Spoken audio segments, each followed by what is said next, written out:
bem-vindo! Seja bem-vindo, Andressa. Muito obrigada, seja bem-vinda, Paula. Paula. A gente mandou o Gabriel embora. Isso aqui é um clube da Luluzinha. Ele foi despedido hoje. A gente não gosta mais dele, a gente mandou ele embora. Hoje, oficialmente, nós temos um clube da Luluzinha. É um clube da Luluzinha. A gente só tem um Benditel Fruto que tá atrás da câmera. Mas, então, assim, aqui é clube da Luluzinha mesmo, isso não importa. É mero detalhe. Vocês já estão vendo a nossa convidada também, a gente já vai apresentar ela pra vocês, tá? Mas eu quero que você faça uma coisa. Vai compartilhar esse link com alguém. Em nome de Jesus. Principalmente se for uma mulher. Porque Isso. o assunto vai ser do interesse dela hoje, eu tenho certeza. Hoje é uma roda de meninas. Roda de mulheres, melhor dizendo, né? Exatamente. Isso roda daí. de mulheres. Mas eu ouvi boato que a nossa convidada, ela veio do JCC de Muzambinho. Me disseram que ela é terapeuta. Nossa! Que ela gosta de falar sobre temperamentos e feminismo. Oh, aleluia! Eu gostei, eu amei quando me contaram isso, porque eu e a Andressa, a gente ama pôr fogo nas feministas. Somos suspeitas para dizer a respeito. A gente gosta bastante do assunto. E é a Laura de Muzambinho. Seja bem-vinda! Obrigada, meninas! Obrigada. Primeiramente, queria agradecer o convite de vocês, que eu me senti lisonjeada. Eu adorei essa ideia desse podcast. E ainda, a hora que eu recebi o convite, né, o podcast mais católico do Brasil, falei, nossa, é lá mesmo que eu vou. Adorei. Obrigada pelo convite. Nós que agradecemos. E a gente quer começar pelo início, né? A gente quer saber como começou sua história com Deus, como você chegou no JCC e tudo, como você foi seu encontro inicial com Deus.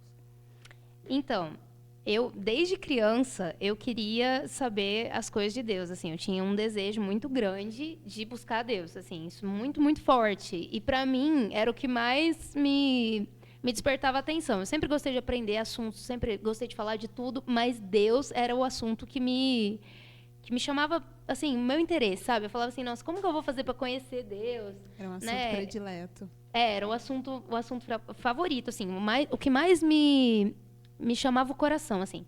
Aí, o que começou a acontecer? Eu comecei a estudar, né, na escola, e aí, na escola, o pessoal já começa a meio que questionar coisas da sua religião, né? E eu sou de uma família católica, então, a minha família não era exatamente aquele perfil de família católica que vai na missa todos os domingos, mas é aquela família católica que te ensina a rezar a Ave Maria, te ensina a rezar o Pai Nosso, te ensina a rezar antes de dormir, às vezes agradecer o alimento, aquela coisa assim, mas não tinha aquela formação católica, não tinha.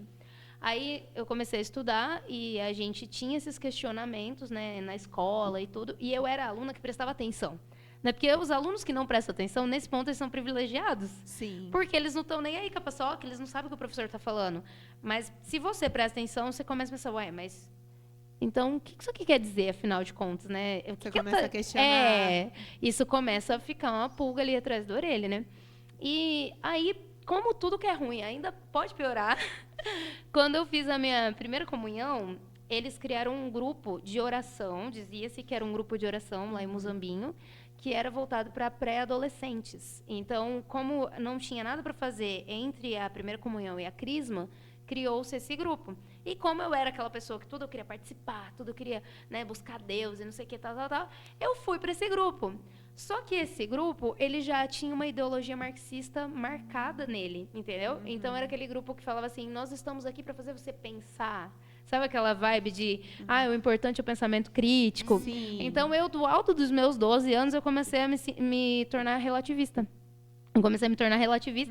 E isso era incentivado na escola, né? Porque na escola, a gente não foi educado para a virtude da humildade. A gente foi educado para ser soberbo. Sim. Então, isso vai estimulando a sua soberba. Ainda mais se você é a aluna mais inteligente da sala, entendeu? Então, é aquela coisa que você acha que as suas opiniões, elas têm alguma coisa a ver com a realidade, entendeu? Então, eu tinha uma cabeça meio confusa ali no alto dos meus 12 anos, quando a gente levava esses temas, né? Quando eles levavam esses temas para nós, no grupo de adolescentes, que se chamava, era depois da missa ainda, no domingo. Mas eles levavam uns temas assim... será que alguma religião está certa, por exemplo? E eu, do alto dos meus 12 anos, claro que não, porque não tem como saber, porque essas coisas não tem como saber. Cada um acredita no que quiser, entendeu? Eu tinha esse tipo de discurso com 12 anos, e eu tinha uns pensamentos bem feministas também, só que também eu não sabia o que era feminismo, o que era ideologia, eu não sabia nada, mas foi o que foi colocado para mim, né? Então, aquele tipo de discurso assim... homem não presta, né? Quem que nunca escutou isso? Não confia em homem, né? Desde criança a gente escuta esse tipo de coisa. Mulher sofre muito, credo. Deus me livre, não sei o quê. Só serve para ficar na beirada do fogão e da pia. Coisa. Eu não ouvia muito isso, não, mas eu ouvia aquele coisa de... Eu ouvia isso de várias pessoas, de parentes, de conhecidos, mas aquelas coisas assim que mulher sofre muito, homem não tem que sofrer nada. Mulher tem cólica, mulher tem isso, mulher tem aquilo, e homem não sofre. Vamos dizer, tipo assim, né? Eles são de boa, eles não sofrem nada. Aí eu tinha esses pensamentos. Então, quando eu tinha uns 13 anos, eu gostava muito de ler aquela revista Super Interessante. Adorava aquela revista. E aí eu falava assim, nossa, eu quero ser redatora da Super Interessante, porque eu adorava escrever.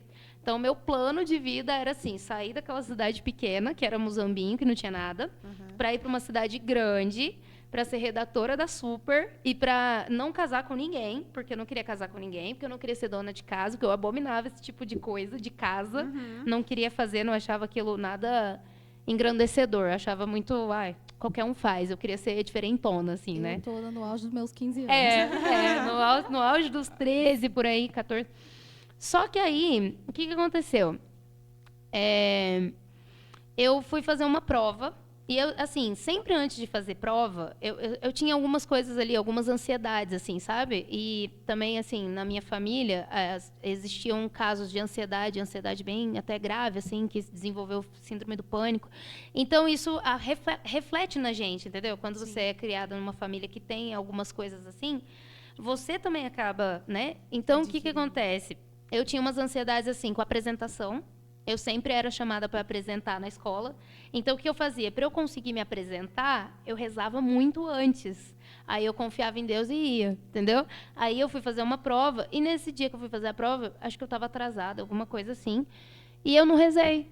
Só que eu não passei mal, eu não fiquei ansiosa, não aconteceu nada. E foi onde eu comecei a pensar assim, mas será que a oração é um placebo? Foi a primeira vez que eu pensei isso de verdade, mas... Como diz, né? Depois que já passou, óbvio que eu ia chegar nisso. Sim. Mas eu não sabia que eu iria chegar nisso. Então, foi um choque. Assim, foi a primeira vez que eu questionei a minha fé, entendeu? Que eu comecei a falar assim, mas e se eu estiver falando sozinha? E se eu estiver rezando para nada? Entendeu? E aí, no que eu pensei isso, eu já me choquei. Aí eu fui lá na catedral, e isso foi aqui em Gospé. Então, eu fui na catedral de Gospé e eu pedi perdão para Deus, mas aquele pensamento não me saía da cabeça. E se esse daqui é um placebo? Se eu estou rezando para nada, entendeu? E aí, só que graças a Deus eu tenho um primo que ele é muito católico e ele é um católico formado, né? Porque as questões que eu tinha, porque eu sempre fui uma garota inteligente, questionadora, que gosta de saber, que gosta de estudar, que gosta de ler. Então não dava para eu falar assim, ô Andressa, que me fala aí se Deus existe, você fala existe sim e pronto. Não ia adiantar você falar existe sim e pronto. Eu precisava de respostas, de um né? contexto. Aí eu já frequentava o JCC quando me aconteceu isso. E aí, mesmo assim, aí que me deu um choque mais ainda. Porque se Deus não existe, então nada tem sentido. O que eu estou fazendo no JCC? Por que eu estou indo aqui todo domingo? E se Deus não existe, aí começou a me dar umas crises existenciais, assim, muito grandes, assim. Tipo, se Deus não existe, estou sozinha. Se Deus não existe, a vida é um desespero. Se Deus não existe, o que tem depois da morte? Nossa, foi muito difícil lidar com tudo isso, porque do alto dos seus 17 anos, todo mundo quer saber se vai namorar, com quem que vai ficar, que faculdade que vai fazer. E eu queria saber se Deus existia, se eu não estava falando sozinha, entendeu? E aí o André me ajudou muito, né? Que eu chamo ele de Dedé, né? Carinhosamente Dedé, meu primo. E eu fui procurar o Dedé porque ele é uma pessoa virtuosa. Ele é alguém, assim, que não fala mal dos outros, que não reclama de nada, que tem uma vida de oração muito profunda, que é generoso, que escuta seus problemas, que te aconselha. Então, não foi à toa que eu fui procurar o Dedé. Mas eu fiquei um bom tempo ainda com essas dúvidas. Aí eles fizeram o Talitha Kum, né, que era tipo o Metanoia hoje, né, que existe ainda esse encontro, que era de primeiro amor. E lá no encontro eles pediram pra gente desafiar Deus, se Deus existia ou não. E aí eu desafiei, mas ao mesmo tempo ficava aquele conflito interior, porque eu falava com Deus, mas no fundo eu ficava com aquele pensamento, mas e se meus professores tiverem razão? E se Deus não existe? Entendeu? E se eu estou falando sozinha? E se? E ficava aquele tormento, né? E aí eu desafiei Deus no sábado de manhã, no momento lá que eles pediram. Acho que nem existe mais esse tipo de momento, mas naquele tempo havia, em 2009. E aí Quando foi no domingo, existia um momento lá, que eu não posso contar, que tudo é surpresa nesse encontro, então eu não vou dar spoiler pro pessoal. Sim, justo. Mas eu senti alguma coisa diferente ali, como se Deus tivesse realmente me atendido. Mas não que isso resolveu 100% a questão, porque volta e meia as dúvidas voltavam. E hoje eu vejo que eu tinha essa dúvida porque eu não tinha a minha individualidade formada, que é uma das coisas que eu consigo hoje ajudar as pessoas, e depois a gente pode falar mais sobre isso. Sim. Mas naquele tempo eu não sabia disso. Então, naquele tempo, da onde que vinha essa minha ansiedade? De que lugar que vinha essa dúvida? Vinha da visão dos outros, entendeu? Que era assim, e se você tá certo e eu tô errada? Uhum. Entendeu? Então eu ficava com hiper questionamento, eu me questionava o tempo inteiro. Mas ali, a formação do meu primo me ajudou muito. Aí eu vi alguns vídeos do padre Paulo Ricardo, aí eu fui aprendendo algumas coisas de formação católica, e assim foi. Aí, quando eu entrei na Unifal, eu entrei em crise de novo, porque eu fiz uma faculdade, formei, eu sou administradora, que eu fiz por fazer, porque eu não sabia o que eu queria fazer. Aí eu peguei e fiz, né? Eu ganhei nota lá do Enem, graças a Deus, ganhei bolsa integral, e fiz administração, que é a faculdade de quem não sabe o que fazer, né? Aí fiz essa faculdade, e aí... vendo o podcast depois. Mas é porque é uma piada que o povo faz, né? Sim. É isso, pedagogia. Eles falam que tipo, não tem o que fazer, vamos fazer pedagogia. Pedagogia, você não sabe o que é fazer. Corte e costura, né? Corte e costura? Corte e costura. Nossa, aqui em casa dá uma confusão danada toda vez que eu solto isso. Porque tem 2 pedagogas em formação, né? E eu brinco que curso de pedagogia é curso de corte e costura. Mas por que você fala que é corte e costura? É porque elas vivem cortando EVA e papel. Ah, entendi. Curso de corte e costura. Gente, me desculpe, os pedagogos, vocês têm todo o meu coração, mas a piada é válida. Sim, é válido, é verdade. Tem que fazer as coisinhas de brinquedo lá para os alunos, sim. Mas, enfim, eu fiz administração, e quando eu fiz administração, tinha um professor aqui em Guxupé também, que foi aqui que eu estudei, na Unifeg. Ele chamava Edélcio, se chama Edélcio, e ele é formado em Direito e Letras, e ele era muito culto. E aí eu falei, é isso que eu vou fazer, né? Eu vou ser professora. Aí lá vai a Laura de novo, né?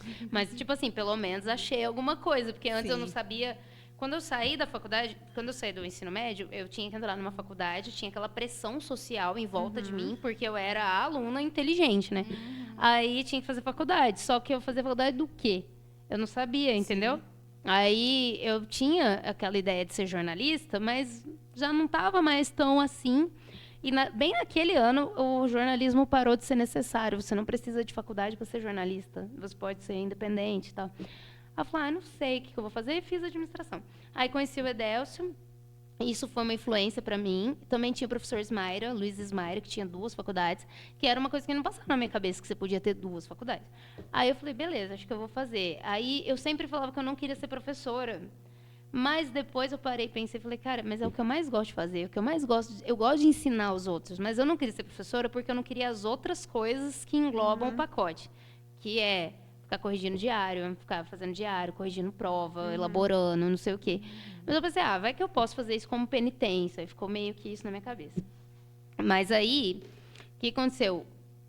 Na verdade, antes de eu entrar na Unifal, eu conheci um rapaz. E foi o primeiro cara que eu namorei, assim. Não foi o primeiro cara que eu me apaixonei, mas foi o primeiro cara que eu namorei. E esse cara, ele falava que ele não tinha religião. Que ele respeitava todas as religiões, mas ele não tinha religião.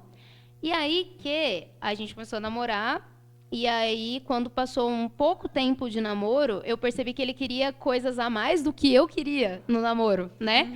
Aí eu falei pra ele, olha, a minha religião é católica, e eu acredito na castidade, nananana.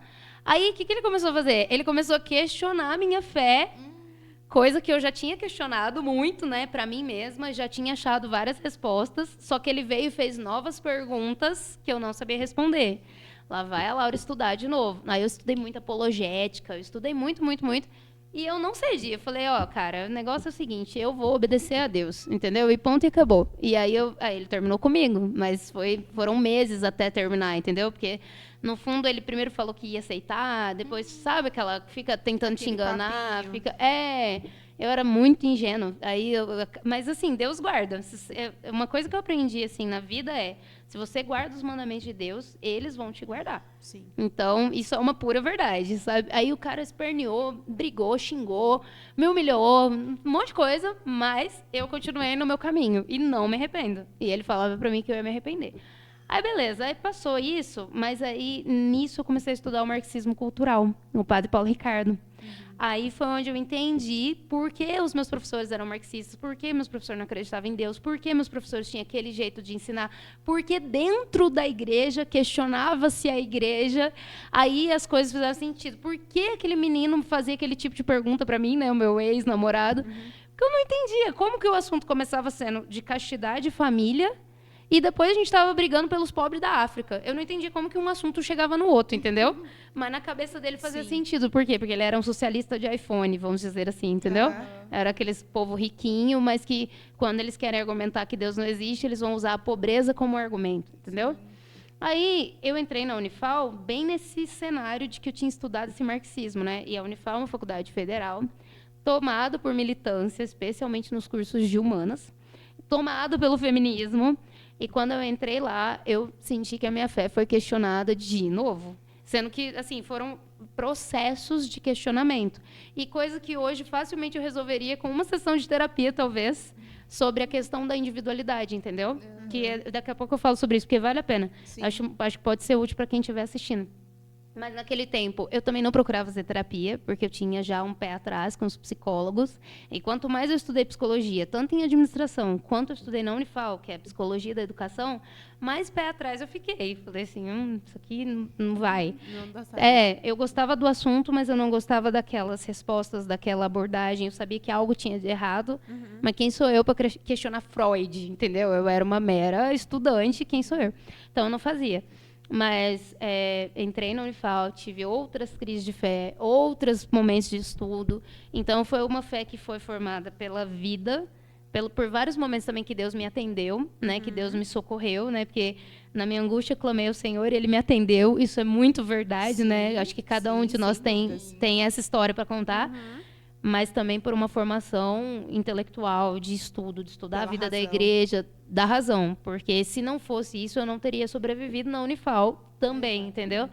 Porque, nossa, gente, pelo amor de Deus, eu tinha três vertentes de estudo, que eu fazia letras. Então, eu tinha a parte de licenciatura, tinha a parte de linguística e tinha a parte de literatura. Na parte de licenciatura, falava-se mal da igreja, nas matérias relacionadas à educação, pedagogia. A gente tinha, né, didática, falava-se mal da igreja, porque a igreja usou a escola como movimento de catequese, porque a igreja, não sei... Não. Teve um dia que eu estou numa aula bem chata de alguma coisa relacionada à pedagogia, né? Sim. E aí, eu estava numa aula muito chata e a professora estava me olhando com uma cara feia, porque eu não estava participando da aula. Aí ela pegou e falou assim, você quer ajudar, não sei o quê? Eu falei, pode ser, eu leio, levantei a mão. Mas bem o parágrafo que eu peguei para ler, eu falava assim, no alto das suas boas intenções, a Igreja Católica não houve mal que não espalhasse sobre a terra. E nananã, e, sabe? Descendo a lenha. E aí os alunos da sala começaram com risos, porque eles sabiam que eu era católica, entendeu? Porque eu me posicionava. Porque eu acho que isso também é um defeito de temperamento. Meu temperamento é bem expansivo. A minha cara fala sozinha. E aí eu fazia umas caretas, assim. Aí o professor, às vezes, falava, fala, Laura. Aí eu falava, não, professor, isso aqui. Né? Mas eu arranjei muitos problemas na Unifal por conta dessa minha maneira de ser. Aí tinha, em licenciatura, falava-se mal da igreja, por causa da história da educação. Sem eles falarem que sem a Igreja Católica não haveria nem educação, entendeu? Mas tudo bem. Aí depois, na matéria de literatura, falava-se mal da igreja, porque eles não tinham o contexto cultural da época. Então, eles falavam coisas assim, o padre Antônio Vieira queria forçar a escravidão, queria manter, ele era um mantenedor do sistema, porque era do interesse da igreja. Ou então, falava-se um monte de mentiras, que a igreja falou que o índio não tinha alma, e blá, blá, blá. Aí, para piorar, na aula de linguística, eles questionavam a gramática, porque eles eram militantes. Então, eu não tive uma formação de gramática. E isso também me deixou muito insatisfeita, no sentido assim, como que eu vou dar aula de português se eu não tenho formação de gramática, entendeu? Porque eu só estudei linguística. E a linguística é a ciência que estuda a língua. Sim. Só que uma coisa é uma coisa, outra coisa é outra coisa. Elas não se anulam. Só que para os meus professores elas eram inimigas, porque eles entendiam que a gramática era mantenedora da luta de ricos e pobres, das classes sociais. Gente, nossa, viagem. Mas vai para uma faculdade ser católica sem, se você não tiver formação, você tá assim, você vai ser comida viva lá, entendeu? Eu tive Nossa, pelo amor de Deus. Eu tive um episódio algum tempo atrás, no semestre passado. Um professor, ele é meio agnóstico. E ele veio falar a respeito para mim sobre a questão do significado de uma palavra, propriamente dita. Que era uma palavra que significava vinho. Só que, ao mesmo tempo, aquela palavra tinha um duplo sentido dentro da mitologia grega. E ele usou aquilo para meio que me atacar. Eu parei para pensar, falei, cara, essa pessoa, ela acredita na mitologia grega, que o próprio nome diz mito, que significa mentira, e não acredita na verdade que é a própria igreja. É uma coisa que não faz sentido. A pessoa, ela meio que, tipo assim, ela se perde na própria fala dela, porque ela não está vendo nem aquilo que ela está dizendo. Sim, mas o padre Paulo Ricardo, ele nos advertia sobre isso, né? Que eles não acham que existe uma verdade, então eles não se importam em ser totalmente contraditórios, né? Sim. Só existe o que ajuda a revolução e o que atrapalha a revolução. Sim. Só que, olha, foram tempos difíceis, assim, que eu passei na Unifal, porque existia-se tanto isso que era incômodo, entendeu? Então, você vai lá para ouvir falar mal da tua fé, o tempo inteiro parece que você tem que estar buscando a sua fé de novo para você não se perder, para você não ir junto, sabe? Eu lembro que quando eu entrei na Unifal em 2015, tinha uns anúncios, assim, uns cartazes, sabe? Falando que elas iam sair com os seios de fora, uma passeata feminista, não sei o quê. Aí tinha uma menina... Sim, Deus me livre, é bem isso. Tinha uma menina, ela virou para trás e falou assim para mim, eu odeio feminismo. Eu falei, eu também. Aí a gente virou melhores amigos. Então, tipo, a gente andava junto para cima e para baixo. Só que essa menina, ela era de outra fé, né? Ela era cristã, mas ela era de outra fé. Então, às vezes, a gente tinha os desencontros também entre nós. Mas a gente acabou se ajudando mais do que, graças a Deus, entendeu? A gente foi pela igualdade, não pela diferença. Mas, olha, foram tempos difíceis. Aí, quando chegou a política, em 2018... Nossa, meu Deus. Aí eu fui, tipo, massacrada. Porque eu fiz questão de me posicionar. Porque, no meu entendimento, era uma covardia eu me esconder. Então, eu queria me posicionar. E aí, eu me posicionei. Então, aí você ganha o quê? Você ganha caras viradas, sem motivo. As pessoas te tratam como se fosse um nazista. Assim, foi bem isso. Uma vez chegou uma menina para mim e falou assim, Laura, eu gosto de você, eu te acho até legal, mas se eu ficar andando com você, dá problema para mim. Desse jeito. Misericórdia. E, de fato, isso é muito real. É muito real. Muitas vezes a gente é mal visado justamente por conta do nosso posicionamento. Sim. E por o que aquilo vai causar para as pessoas. Sim. Tipo assim, teve um dia que a gente estava sentado numa pizzaria. Um domingo à noite, estávamos em 4 pessoas. Passaram algumas pessoas do nosso lado e falaram assim, a gente está aqui perto da mesa dos padres. A gente se olhou assim, um para a cara do outro e falou, entendemos nada, mas padre? Mas, tipo assim, aquele tipo de referência para as pessoas é algo vergonhoso nos dias de hoje. Sim, como se fosse demérito, né? Engraçado, eles acham engraçado. E é uma coisa assim, é lastimável. Porque, tipo assim, nós, às vezes, o que acontece? O fato disso tudo acontecer, às vezes, acaba intimidando a gente a se posicionar. Exatamente. Isso é problema? Sim. Isso é problema, porque, assim, enquanto a gente não falar, quem fala por nós? Não que, tipo assim, a gente tem que sair colocando a boca no trombone e sair falando pelos cotovelos, não. A gente, é claro, precisa ser prudente, precisamos falar no momento certo, saber quando falar e o que dizer também, isso é fato, porque a gente não pode sair falando abobrinha também. A torta é direito. Só que, assim, se a gente não falar, vai ter gente que fala por nós. Exatamente. Assim, quando eu estava na Unifal, eu, às vezes, me posicionava até sem querer, porque, como eu falei, eu sou muito expressiva, o meu rosto fala. Então, acabava que eu me manifestava. Muitas vezes eu falava que discordava, né? Agora, quando eu não tinha argumento mesmo sobre aquele fato, eu não me posicionava, porque aí eu não ia ter como. Mas eu lembro uma vez que um professor chegou e ele falou assim, que existia um livro, olha o absurdo. Existia um livro, que esse livro condenava as mulheres como se as mulheres fossem do demônio, que esse livro foi escrito por 2 bispos, a pedido de um papa, e que esse livro fez com que muitas mulheres fossem torturadas. Então, foi um livro católico, né? E eu sabia que aquilo só podia ser mentira, porque que papa que ia compactuar com um negócio desse, isso não fazia sentido. Sim. O livro se chamava O Martelo das Bruxas. Aí, quando eu fui pesquisar, depois, né, porque na hora eu não tive como responder, eu só fiquei quieta.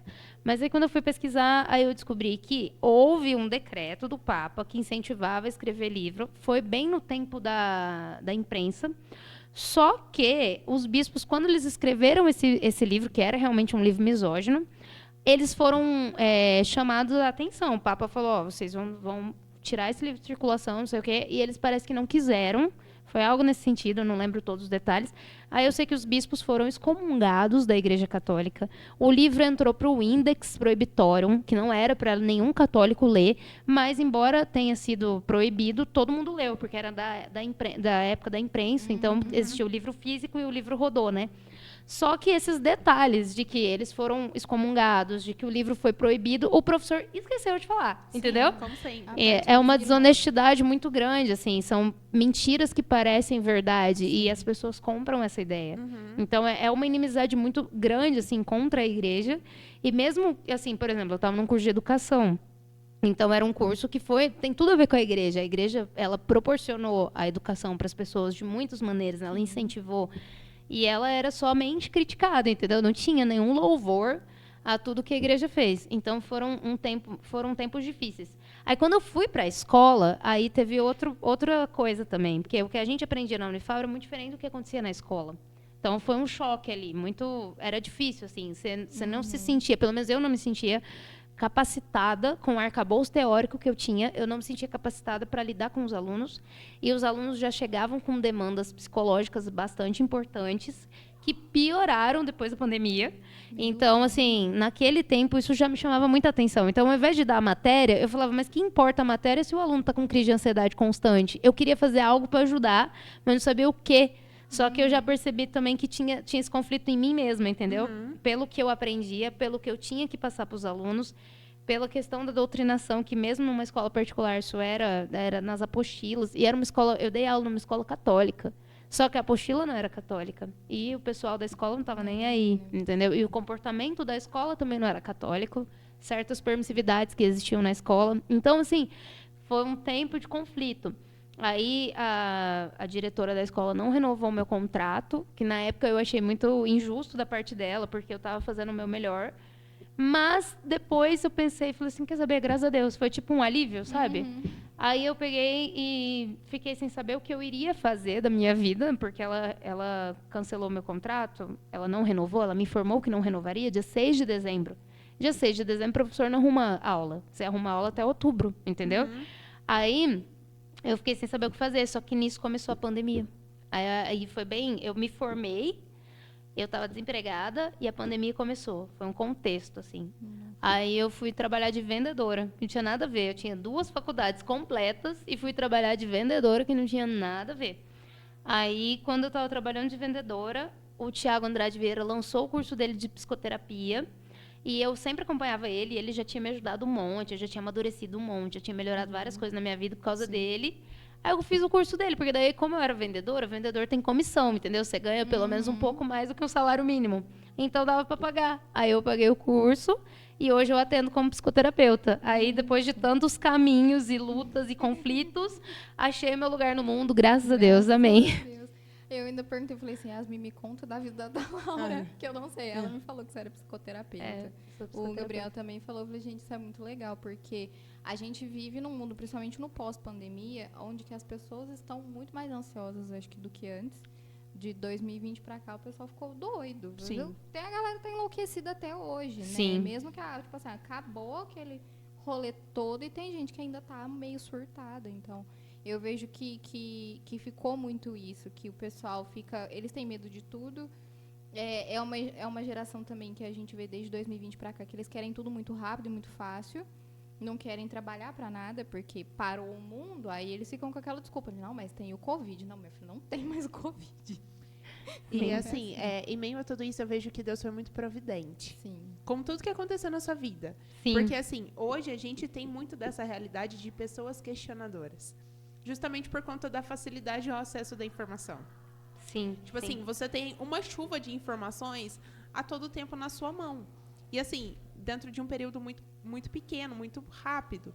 Então, isso acaba confrontando a nossa própria mente. Então, eu acredito que tudo que você viveu ao longo da vida foi como se fosse uma espécie de preparação para agora, dentro da psicoterapia, você ajudar essas pessoas. Porque eu falo assim, eu trabalho dentro da área da saúde. Não sou enfermeira, mas trabalho dentro da área da saúde. Você faz o quê? Eu trabalho com a parte de engenharia clínica aqui na Santa Casa daqui de Guaxupé. Então, assim, eu estive dentro do cenário de pandemia de uma forma muito presente, de ter contato com o paciente que estava contaminado. E, assim, eu chegava em casa e falava, gente, as pessoas não estão morrendo de Covid. As pessoas estão morrendo de medo. De medo.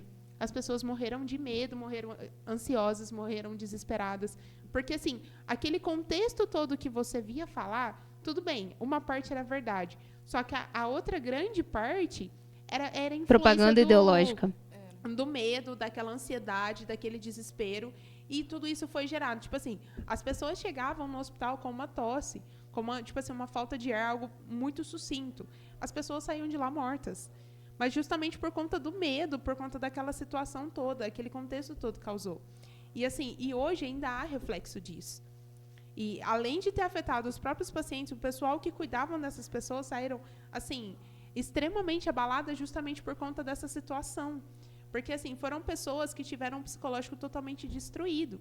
E foi aonde começou-se a questionar, aonde Deus está? Sim. Aonde Deus está em meio a tudo isso? Exatamente. Deus estava no mesmo lugar. Ele nunca saiu da onde ele sempre esteve. Sim. Só que tudo isso foi superado. Todo esse medo, ele foi além de toda a manifestação de Deus. Porque, assim, falava-se muito que a gente precisava amar mais, a gente precisava cuidar mais, a gente precisava isso e aquilo. Só que isso não era praticado. Sim, não era. Mas só que acontece o seguinte também. Uma das coisas que mais me ajudou, uma coisa aleatória, que mais me ajudou na minha vida, além de ter o André, que ele tinha respostas para me dar, graças a Deus, mas foi ler livro de detetive.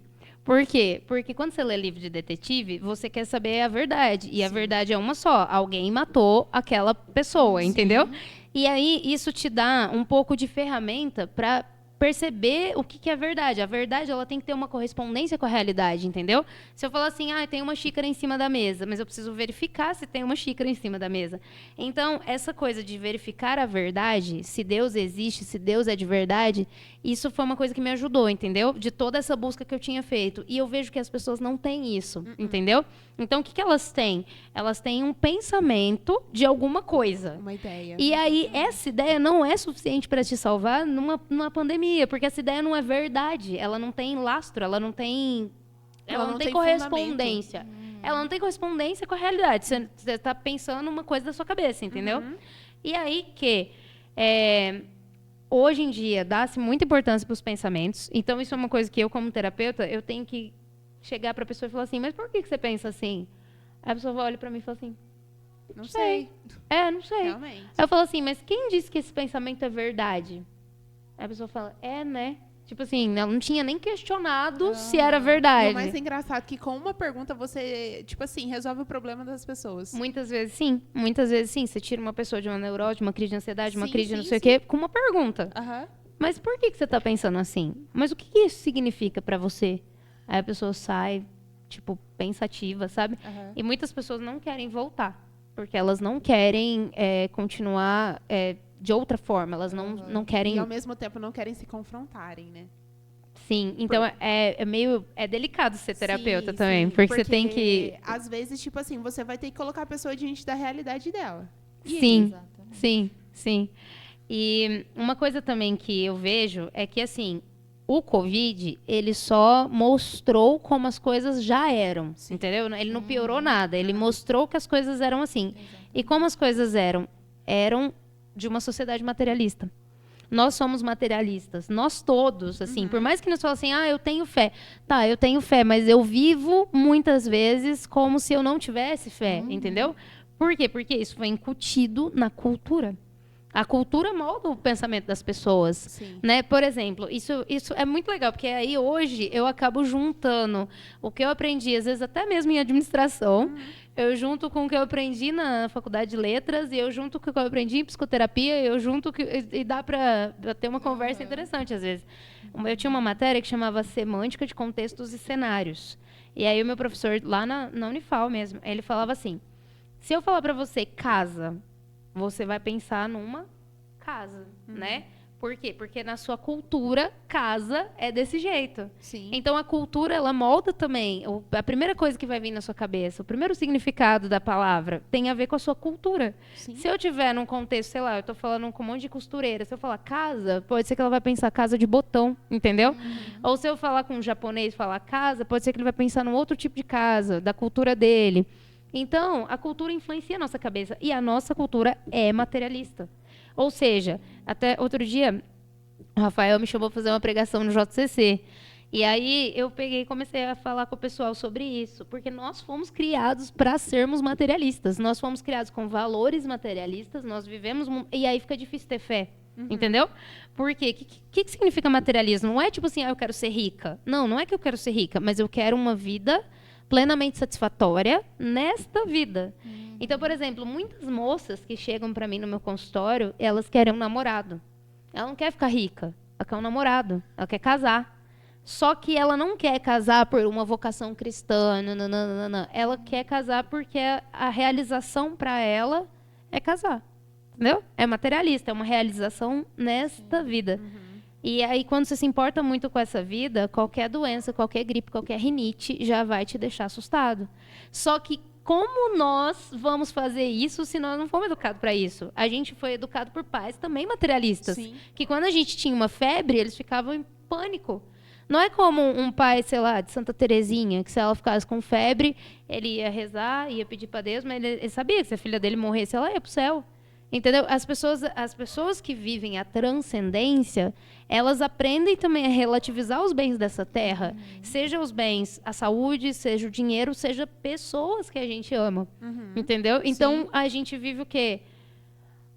Um excesso de valorização das coisas materiais. E aí a pessoa fica doente, não tem como não ficar doente. É óbvio que a pessoa vai ficar doente. Vai ficar ansiosa, vai ficar com depressão, vai ficar com tudo quanto é coisa. Até porque, assim, apesar de toda a nossa cultura, ela contextualizar tudo aquilo que nós pensamos, existe algo em nós que é eterno.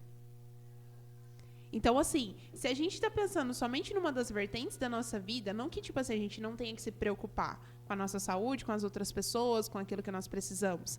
Mas existe uma parte da nossa vida que é eterna. Exatamente. E essa parte, ela não é contemplada, ela não é Exatamente. vista, ela não é... Ela não é enxergada. Esquecida, né? Exatamente, fizeram com que a gente esquecesse. Sim, É isso sim. que deixou todo mundo doente. Porque, por exemplo, se você realmente viver a sua fé, e isso é um desafio para nós, mas se a gente realmente viver a nossa fé, a gente não vai preocupar com nada. Isso é uma coisa óbvia. Por quê? Porque Deus vai cuidar, ué. Deus vai fazer o que for melhor. Se eu tiver que passar por isso, Deus vai me dar força para passar. E ponto, e acabou, entendeu? O que importa é o quê? O céu. Só isso que importa, entendeu? Se você viver a sua fé de Plenamente. verdade, é isso. Agora, nós não fomos chamados a isso. Nós fomos chamados a gente se sente cobrado a responder para a sociedade o tempo inteiro. O que você vai fazer da sua vida? E aí, você já casou?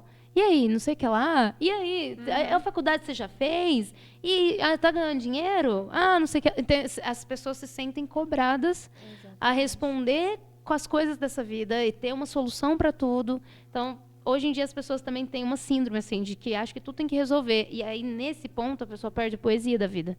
Porque ela acha que a vida é um problema. Entendeu? Tudo é motivo de problema, tudo é problematizado. Tipo assim, se você tem alguma coisa para você fazer dentro da sua faculdade, aquilo ali se torna um problema. Você não tá fazendo aquilo porque você escolheu e você tá fazendo aquilo com certo prazer. Cara, isso daqui é algo que eu escolhi. Então eu quero fazer, eu vou fazer porque de fato é um desejo meu. Da mesma forma a nossa fé. Se eu estou seguindo uma vocação, se eu escolhi viver essa vocação, é porque é algo que me satisfaz. Sim. É algo que Ou me deveria, faz feliz. né? Exatamente. Você não deveria estar errado. Primeira Mas coisa. eu vejo isso numa forma que é, tipo assim, superficial, entendeu? Sim, A pessoa, ela diz que tem uma fé católica, mas ela não está disposta a se comprometer com essa fé e ela também não está disposta a ter uma vida de oração. Porque se não tiver uma vida de oração, você não sustenta a sua fé. Não tem É como condição. se você tivesse amnésia. Você esquece. Aí, como você está o tempo inteiro mergulhado no mundo materialista, daqui a pouco você está preocupado com coisas materialistas de novo, entendeu? E é aquela coisa, até mesmo durante assim, o seu momento de oração, você tá ali rezando, naquele momento contemplativo. Dá 5 minutos, você começa a pensar, nossa, eu preciso fazer tal coisa. Aham. Você se perde totalmente no caminho ali, ó. Você não sabe nem aquilo que você tá rezando, você não sabe, Exatamente. tipo assim, nada daquilo que tá acontecendo. É. Você se desliga totalmente daquilo e vai pensar. E se for ao contrário, isso não acontece. Raramente, quando a gente está fazendo alguma coisa, a gente para prestar atenção naquilo que Deus está falando por meio daquela situação que a gente está vivendo. Sim. A gente tem uma certa dificuldade. Gabriel diz muito pra gente que em tudo Deus fala. Mas nós temos uma dificuldade muito grande de ver Deus falando dentro do nosso cotidiano da vida oculta. Nós Sim. temos uma dificuldade muito grande de enxergar Deus ali. Mas é justamente por conta das práticas serem totalmente contrárias. Sim, e eu acho que essa dificuldade também vem dessa falta da individualidade, que eu falo que era o meu problema, mas é o problema de tanta gente, mas tanta gente, mas tanta gente. Eu comecei a desenvolver um produto, mas eu ainda não dei andamento, mas eu comecei a desenvolver um produto que ajudasse as pessoas com isso que eu chamo de aprender a falar eu.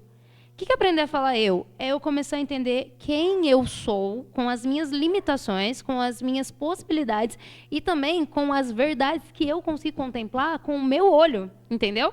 Por quê? Se o professor diz para mim que Deus não existe por isso e por isso, mas eu já contemplei com os meus olhos que Deus me ouviu. Eu rezei e Deus me ouviu, entendeu? Só que a gente foi ensinado muito também, assim, ao mesmo tempo que a gente é soberbo, a gente se questiona, entendeu? Então, era o que eu era, assim. Eu era muito soberba, porque tudo eu achava que eu sabia. E, ao mesmo tempo, eu ficava me questionando. Mas e se o professor tá certo? E se não sei quem tá certo?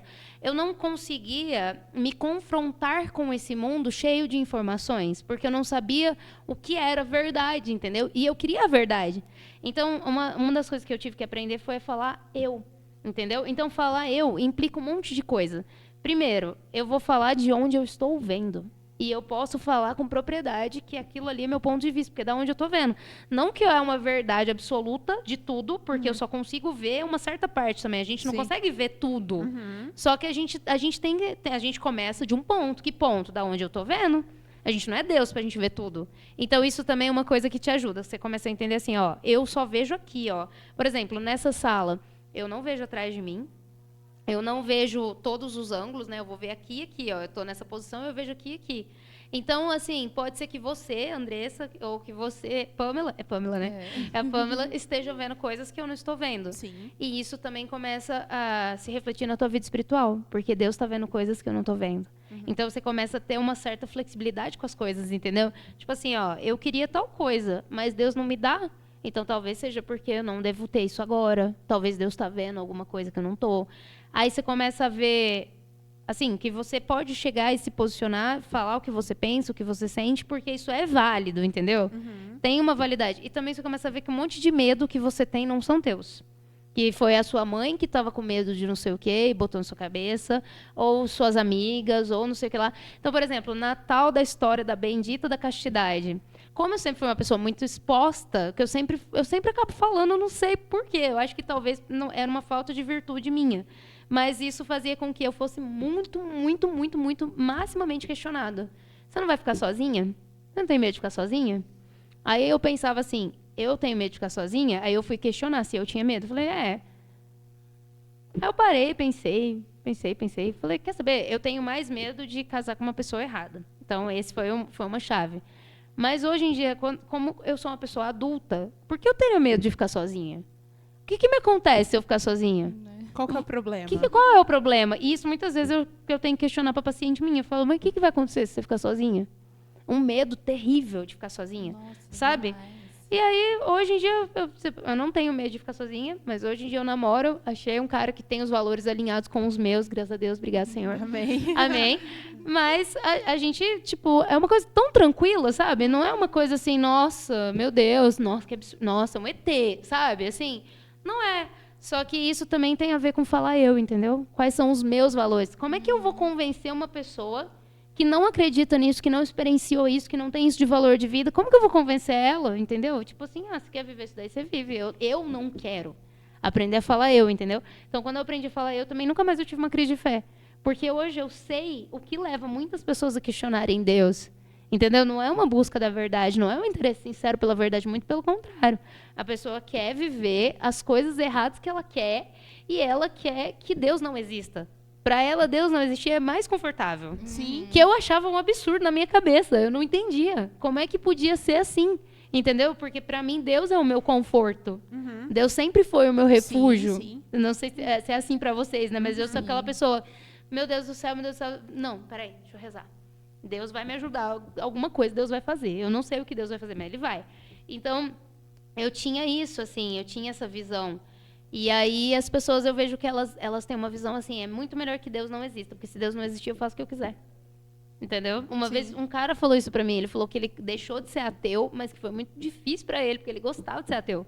Porque se Deus não existe, ele faz o que Se quiser. torna um vício. Era confortável. É, né? e aí é onde você escuta na universidade brasileira, o tempo inteiro você escuta que ou a pessoa é agnóstica, ou ela é ateia, ou ela é espiritualizada. Entendeu? Eu sou misericórdia. espiritualizada. E tem os que falam assim, eu sigo Jesus, mas eu não leio a Bíblia e nem vou na igreja, porque Jesus é amor. E você, tá bom, querida, vai lá. A pessoa segue o Jesus da cabeça dela, entendeu? A pessoa já não tem mais Jesus é a conexão com a realidade. Vozes Não. da minha cabeça. E- Fonte, voz da minha cabeça, boa. É isso mesmo. E eu vejo que, tipo assim, o fato da gente aprender a falar eu não é um ato egoísta, mas é algo necessário. É de você Exatamente. delimitar, entendeu? Até aqui sou eu. Exatamente. E aí eu tenho que aprender a respeitar. É você se autoconhecer. A primeira coisa que a gente precisava aprender na vida é uma Sim. coisa que, tipo assim, eu falo, gente, a gente precisa aprender isso. É se conhecer. É o Sim, autoconhecimento. sim, sim. É você saber quem você é, quais são os seus Exatamente. limites, quais são as suas fragilidades. A gente estava falando no começo a respeito da mulher, tipo assim, de ser uma pessoa fraca,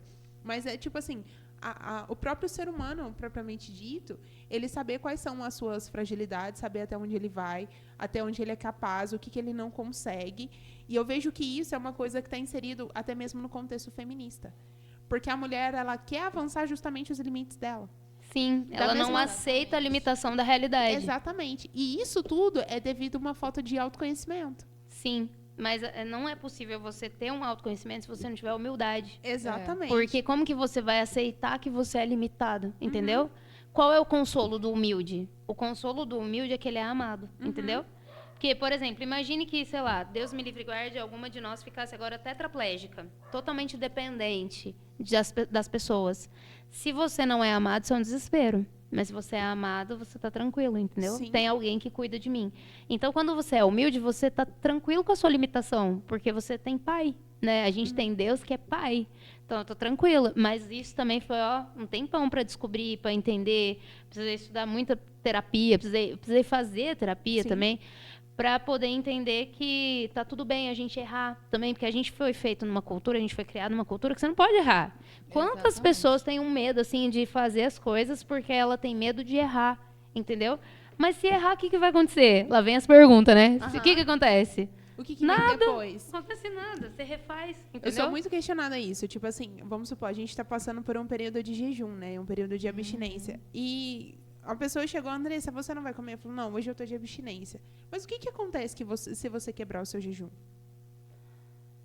O que acontece? Exatamente. Deus te castiga? Tipo assim, é umas perguntas que você fala assim, meu Deus, tá, vamos lá, vamos ser dócil para responder a pessoa. Nada além da sua consciência. Sim. A sua consciência é a sua relação com Deus, que ele vai pesar. Não, claro que, tipo assim, isso tem que ser um fardo, um negócio assim. Não, é claro, é porque existe um compromisso. Você se comprometeu àquilo. Então, se Sim. você quebrou a sua parte, você precisa falar assim, não, pera, eu fiz errado, tá, mas vamos de novo. Eu não posso parar ali. Sim. Eu preciso continuar. Só que hoje em dia, a questão do erro, isso transfere para o estudo, que também você pega jovens com depressão, jovens que querem se matar, jovens que não sei o quê. Porque se ele fracassou nos estudos, isso é um problema, entendeu? Eu pegava alunos na sala de aula que tinham esse problema. E tem a questão dos erros na vida espiritual. Porque, assim, se Deus já te deu o remédio para o pecado, se você pecar, você já vai lá, já confessa, entendeu? Tá tranquilo num certo sentido. Óbvio que não é legal pecar. Só que não é legal você viver uma vida com medo do pecado, entendeu? Você não tem que ter medo do pecado desse jeito, como se fosse uma coisa, nossa. Tenebrosa. Porque ele é tenebroso, sim, mas só que Jesus já resolveu ele para nós, entendeu? Isso é uma coisa também que eu levei muito tempo a entender. Porque parecia que ser cristão era ser perfeitinho. Só que quem é o cristão perfeitinho? É o bendito do burguês, que achou que o cristianismo era aquela coisa sabe? Então, hoje em dia, isso é um outro problema da nossa cultura. A gente não é cristão, a gente é burguês. A gente quer muito mais ser limpinho do que ser humilde, do que ser... Cara, eu não sou pecadora aqui, eu só faço merda, Deus há de me ajudar, amém, recomeça de novo, entendeu? Mas não, a pessoa, ela quer aquela glória de eu sou o certinho, eu não erro, eu não peco. A fama de É a santidade. aparência, né? É, vive de aparência. E é onde a maioria das pessoas que se dizem cristãs não são cristãs, são burguesas, entendeu? Aí, por exemplo, uma vez veio uma paciente minha e falou assim, Laura, quando eu era mais nova, eu não tinha muito juízo na minha cabeça, só queria curtir. E aí eu comecei a namorar um cara e quando eu queria largar dele, eu descobri que eu estava grávida. E aí ele tinha até pedido ela em casamento, só que ela não queria casar com ele, ela queria largar dele. Ela falou que enjoou dele. Isso também é uma das possibilidades humanas que acontece quando você é movido pela concupiscência, entendeu? Uma hora você enjoa. E foi isso que aconteceu com ela. Só que daí a família dela, que era muito católica, fez ela casar. Agora, você acha que isso é ser católico? Se você já enjoou da pessoa, se você não gosta da pessoa, se você não está disposto a ficar com aquela pessoa até que a morte nos separe e se sacrificar para aquela pessoa, se santificar naquele casamento, então por que você vai casar? Entendeu? Nem um filho na barriga seria um motivo para você fazer um voto desse, porque não é um voto que você quer fazer. E aí o que aconteceu? Depois de anos, acabou que ele traiu ela doidado, foi aquele casamento horrível, que não tinha, viviam brigando e não sei o que, não sei o que. Aí depois de anos, ela finalmente conseguiu a nulidade matrimonial. Aí ela conseguiu a nulidade, é uma paciente minha. Mas, cara, precisava. Não era nem para ter casado. Foi um mas desgaste, assim, desnecessário. mas você entende que a motivação não foi uma motivação católica, foi uma motivação burguesa, que é outro problema do nosso momento. É o status, né? Que nós somos rodeados. É. É o status, é a vida perfeita, exatamente, a realidade perfeita ali. É. Que a gente está inserido e é como se assim, a gente tivesse necessidade de ser assim. Mas assim, pensa comigo, se a gente está caminhando e o nosso objetivo é chegar no céu, cara, tanto faz se minha vida é perfeita ou não, se eu for rica, se eu for pobre, se eu casar, se eu for solteira.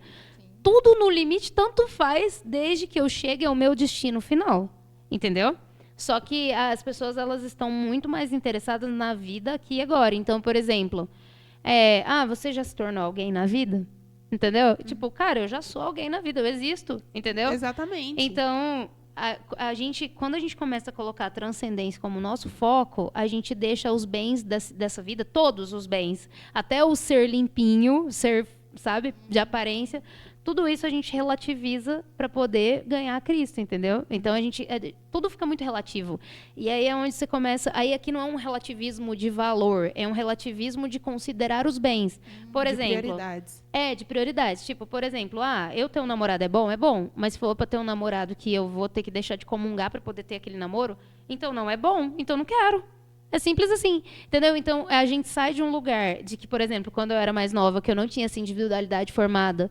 A gente sai de um lugar que a gente queria se provar para o outro e um lugar de que, meu filho, você que tem que provar o seu valor para mim, porque eu tô aqui alinhado com Jesus, entendeu? Meu negócio aqui, é eu e ele, se você quiser entrar na minha vida, você vai ter que participar, entendeu? Então, isso é uma questão de posicionamento você também. muda completamente o seu Sim. posicionamento. Eu falo isso muito para as meninas que são solteiras aqui. Eu falo isso muito, a Andressa sabe disso, porque ela ouve isso o tempo todo. Eu falo assim, não adianta quando você vai procurar uma pessoa, que você tá conhecendo uma pessoa, os seus valores inegociáveis têm que ser os mesmos, porque aí não adianta.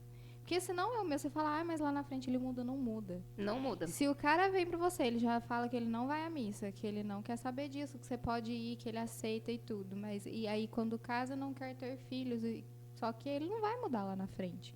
Então você já tá errado. Então veja os valores inegociáveis. Eles têm que ser os mesmos. Se não são os mesmos, tem um lá que não bate, não vai dar certo. Não Sim. dá. Eu acredito que é insistir no erro, né? Exato. É uma coisa que você e é uma sabe. coisa que a gente faz quando a gente não sabe quem a gente é. Porque se Exatamente. eu sei quem eu sou, eu chego lá pro cara e falo, filho, eu quero viver a castidade. E aí, você vai viver também? Ele fala, não, então beijo, tchau. obrigado. Entendeu? Tchau, obrigado. Agora, quando você não sabe o seu valor, primeiro você começa que você não lida bem com a rejeição, entendeu? Como se assim, todo mundo tem que gostar de mim. Não, todo mundo não tem que gostar de mim. Não, todo mundo não vai gostar de mim. Isso é saber quem eu sou, entendeu? Porque pela própria condição que eu tenho, todo mundo não vai gostar de mim e tá tudo bem, tá tudo tranquilo. Né? Uma coisa que me fez ter essa coisa muito clara foi uma vez que eu falei com aquele mesmo rapaz, que foi o primeiro que eu namorei 10 anos atrás, que eu falei pra ele assim, tem uma pessoa que tá doente na minha família e eu parei os meus lazeres pra cuidar dessa pessoa. Aí ele pegou e falou assim, é só você faz isso tudo sozinha, que você é muito trouxa. Sabe, assim, as outras pessoas são folgadas em cima de você. Cara, ali pra mim, eu achei aquilo tão absurdo.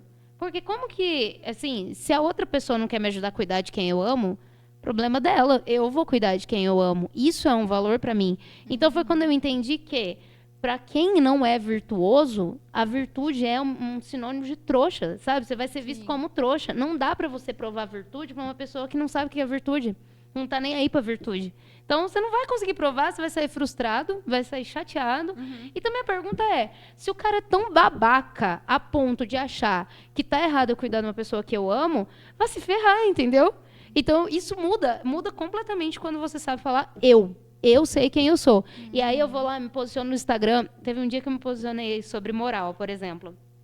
Aí eu me posicionei sobre moral, porque a moral é a ciência do bem e agir.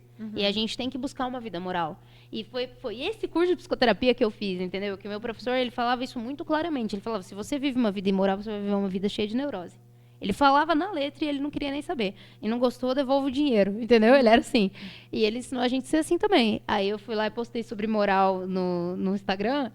Eu perdi 10 seguidores de uma vez, entendeu? Mas assim, eu não tô nem aí, entendeu? Quem quiser me seguir, vai beber da fonte que eu bebi, que é postando as coisas de aborto. que é sempre. Compartilhando vídeo pró-vida. Eu perdi um amigo, que era muito amigo mesmo, por conta de compartilhar essas coisas. Eu não tô nem, você não quer ser pró-vida, eu sou, dane-se.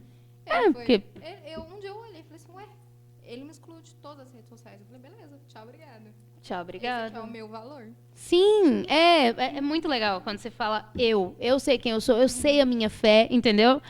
Eu tenho a fé dos mártires, meu filho. Você quer falar o que pra mim, entendeu? Você vai falar que eu sou radical?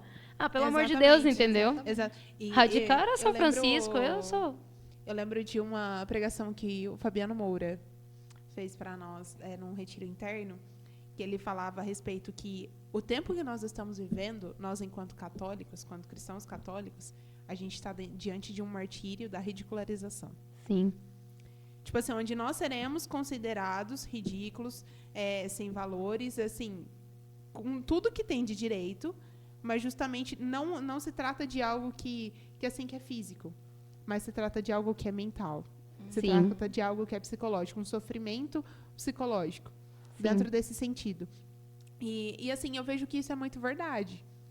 Porque hoje, como eu estava dizendo, o psicológico, o problema mental, ele mata mais pessoas que a própria Covid. Sim. E da mesma forma, está sendo esse sentido de martírio. Hoje nós estamos sendo muito mais martirizados por aquilo que nós entendemos como a nossa fé, nós defendemos como a nossa fé, nós nos posicionamos enquanto aquilo que nós entendemos que é verdade, do que tipo assim, de ser atacado na rua, de ser um cristão perseguido no sentido de, tipo assim, ter alguém tentando me matar ali na esquina. Não é físico, né? Exatamente. É muito mais, sim. E é boicote, é cancelamento. Exatamente. Perda de seguidores. Eu vejo que tem muita gente, inclusive, deixa de se posicionar por isso, né? As pessoas, elas têm medo de falar alguma coisa e o pessoal acha Então, mas aí que tá. Isso é uma coisa que também faz parte da gente falar eu. Quando você entende quem é você, você não entende só as suas limitações, seus defeitos, suas qualidades. Você entende que você tem uma alma eterna. Sim. E essa alma não pode ser destruída, né? Jesus, ele falou, tenha medo de quem pode condenar sua alma ao inferno, que é o próprio Deus, né? O temor a Deus. Mas não tem medo de quem pode te tirar a vida. Quando você entende isso, você não tem medo de morrer, você vai ter medo do quê? Não tem medo de mais nada, entendeu? Vai ter medo do quê? Exato. Do que a gente vai ter medo? E enquanto a gente vive muito cheio de medo, o demônio está aí fazendo a festa, entendeu? Então a pergunta é, será que eu sou cristã de verdade? Isso é uma questão que eu mesma me coloco muitas vezes, entendeu? Será que eu vou dar minha cara a tapa? Será que eu vou me comprometer? E é isso que eu procuro fazer. Porque se eu não sou capaz de relativizar os bens para ganhar Cristo, eu não sou cristã, entendeu? E Deus, ele fala assim, ó, seja forte e corajoso. Isso é uma ordem. Não é para você... porque aí, onde estão as pessoas que estão praticando o mal? Elas estão aí, ganhando o mundo. Sim. E onde estão os cristãos? Estão trancados, cheios de medo. Exato. Entendeu? Então, alguma coisa está errada. esse cristianismo não está sendo de verdade. De forma alguma. É o bendito do cristianismo burguês que eu falei, entendeu? Os valores burgueses, valores de aparência. E foi nesse cristianismo burguês que toda essa crise começou. Por quê? Porque quando você pega isso em literatura, quando a gente estuda o realismo, você vai pegar uns livros que vão criticar relacionamentos duplos, entendeu? Então, o pessoal era casado, não sei o quê, bonitinho, mas tinha amante, entendeu? Então, isso já começa aquele questionamento.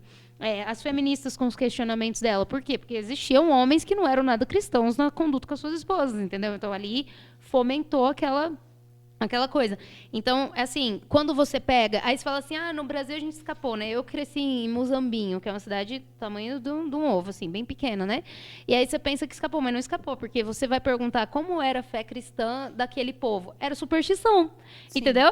Então, assim, sexta-feira da paixão não pode varrer casa. É essa a fé cristã? Exatamente. Entendeu? Então, tantos inimigos da fé cristã, que são, eu volto a dizer, são raros os cristãos, são raros os que estão comprometidos com a fé cristã, com a fé cristã, e assim, eu acho que é o nosso papel, entendeu? A gente pegar e falar e se colocar, e da gente entender assim, não dá para salvar o mundo, mas dá pra gente levar a mensagem do evangelho, entendeu? Isso eu posso fazer, isso tá dentro de mim, das minhas possibilidades, está no meu alcance.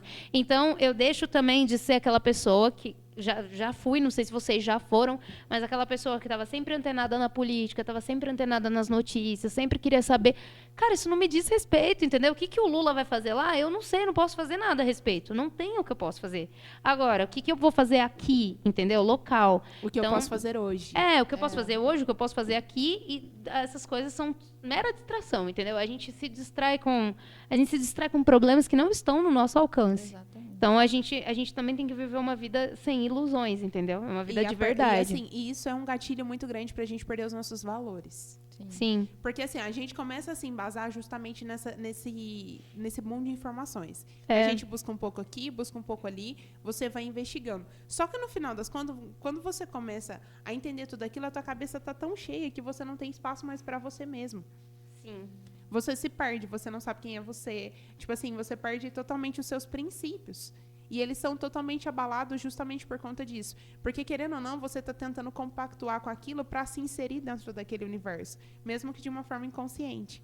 Mas você está ali, tentando. Falando assim, não, eu preciso me adequar a isso. Ou eu preciso aceitar isso. Não. Pra quê? Qual a necessidade? Pra quê? Né? Qual a necessidade? Eu preciso entender, o meu princípio de vida é esse. É isso que eu escolhi. Se é uma escolha, então eu preciso sustentar. O que eu preciso para sustentar? Pronto. Sim. Dispor os meios, né? Exatamente. Dispor os meios para a gente alcançar a Cristo. Porque é isso que a gente está buscando. E é essa a nossa sanidade, entendeu? Essa é a nossa sanidade mental. Aqui eu falando de saúde mental mesmo. Se as pessoas tivessem uma fé cristã, elas estariam muito mais tranquilas, entendeu? Mas meu namorado largou de mim. E daí? Entendeu? E daí se eu tenho Cristo? E daí se eu sou amada? E daí se eu sou protegida? E daí se a minha vida tem um propósito? E daí se tudo tem um significado? E daí que eu não passei no emprego lá que eu queria? Vai ter outro, Deus vai me abrir outra porta. Entendeu? E daí se eu não passei naquela faculdade X, ou se eu tive que fazer 2 para me encontrar? E daí? Porque nada disso importa diante do fato de que eu tenho um Deus e que eu sou amado. Entendeu? Então, eu acho que a gente tem que aprender a olhar para nós mesmos e ver também... Tipo assim, porque hoje em dia o pessoal fala muito assim, porque tem que se conscientizar do pecado. Eu acho que primeiro você tem que se conscientizar do quanto você é amado, entendeu? Do quanto você não está sozinho, que Deus está com você e que a sua alma é eterna. Tem noção? E isso é uma coisa que as pessoas antigas, elas tinham isso presente, entendeu? Elas não eram materialistas. Porque, tipo assim, um raciocínio que você faz, se você está abstraindo, você não está usando seus sentidos, você não está usando a fantasia, a imaginação, você está usando uma capacidade que é da tua alma, que é o teu intelecto, entendeu? Então, a nossa alma está o tempo inteiro se revelando para nós, ela está aqui raciocinando coisas, ela está aqui contemplando a verdade, entendeu? Sim. Ela está aqui, a nossa alma, ela sempre conta com a continuidade do real. Aí, então, tipo assim, eu posso dormir e acordar e o mundo vai continuar ali. A gente sempre tem essa certeza, é uma certeza da nossa alma. E é uma certeza que vem de que Deus está sustentando o nosso ser, Deus está sustentando a realidade. Então, isso é uma coisa muito profunda que as pessoas tinham muito claro. Santo Tomás de Aquino, Companhia Limitada, quem era analfabeto, todo mundo tinha fé que existia alma, ele tinha certeza disso, é uma certeza. Entendeu? É uma questão de filosofia, não é nem uma questão de religião. E aí você tem Você tem isso presente na sua vida. E nós, como eu falei, nós estamos num ambiente que não tem. Então, ou a gente se fecha, né? Hoje eu vejo que tem muito mais a ver com fechar do que abrir-se. Fechar esse tanto de estímulo sensorial, informação, vídeo, não sei o que lá, aquele monte de coisa que enche a nossa cabeça, palpites, conselhos, né? Porque, tipo, se você sabe falar você vai precisar de poucos conselhos, entendeu? Porque as pessoas te dão conselhos a partir delas. Elas não te dão conselho a partir de você. A partir do entendeu? ponto de vista delas. Exatamente, a partir do que elas acham de valor para elas, entendeu? Então, muitas vezes a paciente chega aqui para mim e fala, Laura, o que eu faço? Aí eu olho pra cara dela e falo, mas o que você quer fazer? Aí ela, não sei. A pessoa não sabe mais, entendeu? O que é valor para você? O que você quer fazer? Onde você quer chegar? Do que você tá com tanto medo? Entendeu?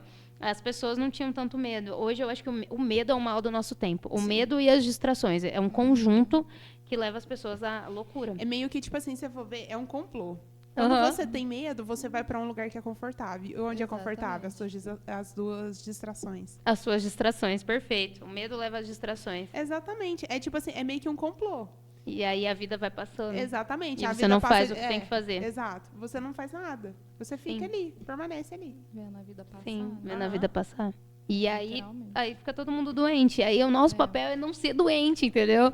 Porque o cristão, ele é o único que não é doente. Sim. Ele é o único que não está preocupado se vai ter uma... Porque assim, hoje, o que eu vejo nos cristãos, e principalmente esses cristãos burgueses, eles estão preocupados com a nova ordem mundial. Eles estão muito preocupados. Nossa, a Eu lá marca da quero saber da nova ordem mundial? Foda-se, entendeu? Com o perdão do palavrão, mas dane-se! O que você vai fazer a respeito da nova ordem mundial? Fala pra mim. O que a gente vai fazer? né? Então, o que me adianta saber disso? O que eu vou fazer a esse respeito? Eu vou ficar revoltada. Só que a gente não tem por que também se revoltar. Se Deus quiser permitir isso, Deus vai tirar algum bem. Porque Deus trabalha para a salvação das almas. Sim. Então, assim, eu não acho também que Deus ele permite as coisas por castigo, como se fosse que Deus fosse ruim. Até o castigo de Deus é um castigo para educar, é um castigo para santificar, entendeu? Sim. Eu acredito muito naquela teoria do melhor mundo possível.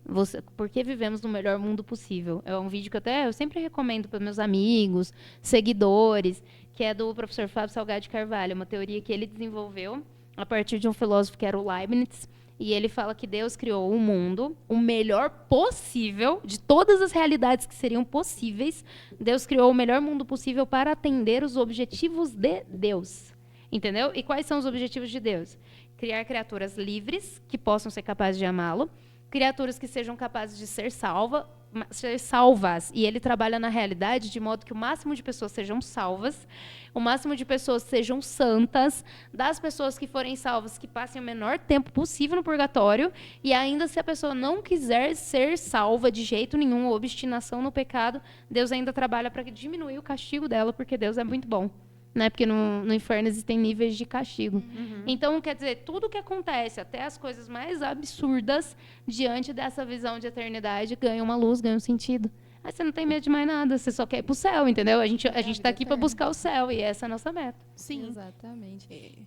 Eu vejo muito disso também. O pessoal da Ordem Mundial, eu sempre vejo alguém Nossa, falando. Disso é a paranoico. marca da besta. Paranoico. Qualquer coisa é a marca da besta. Gente, pelo amor de Deus, sossega.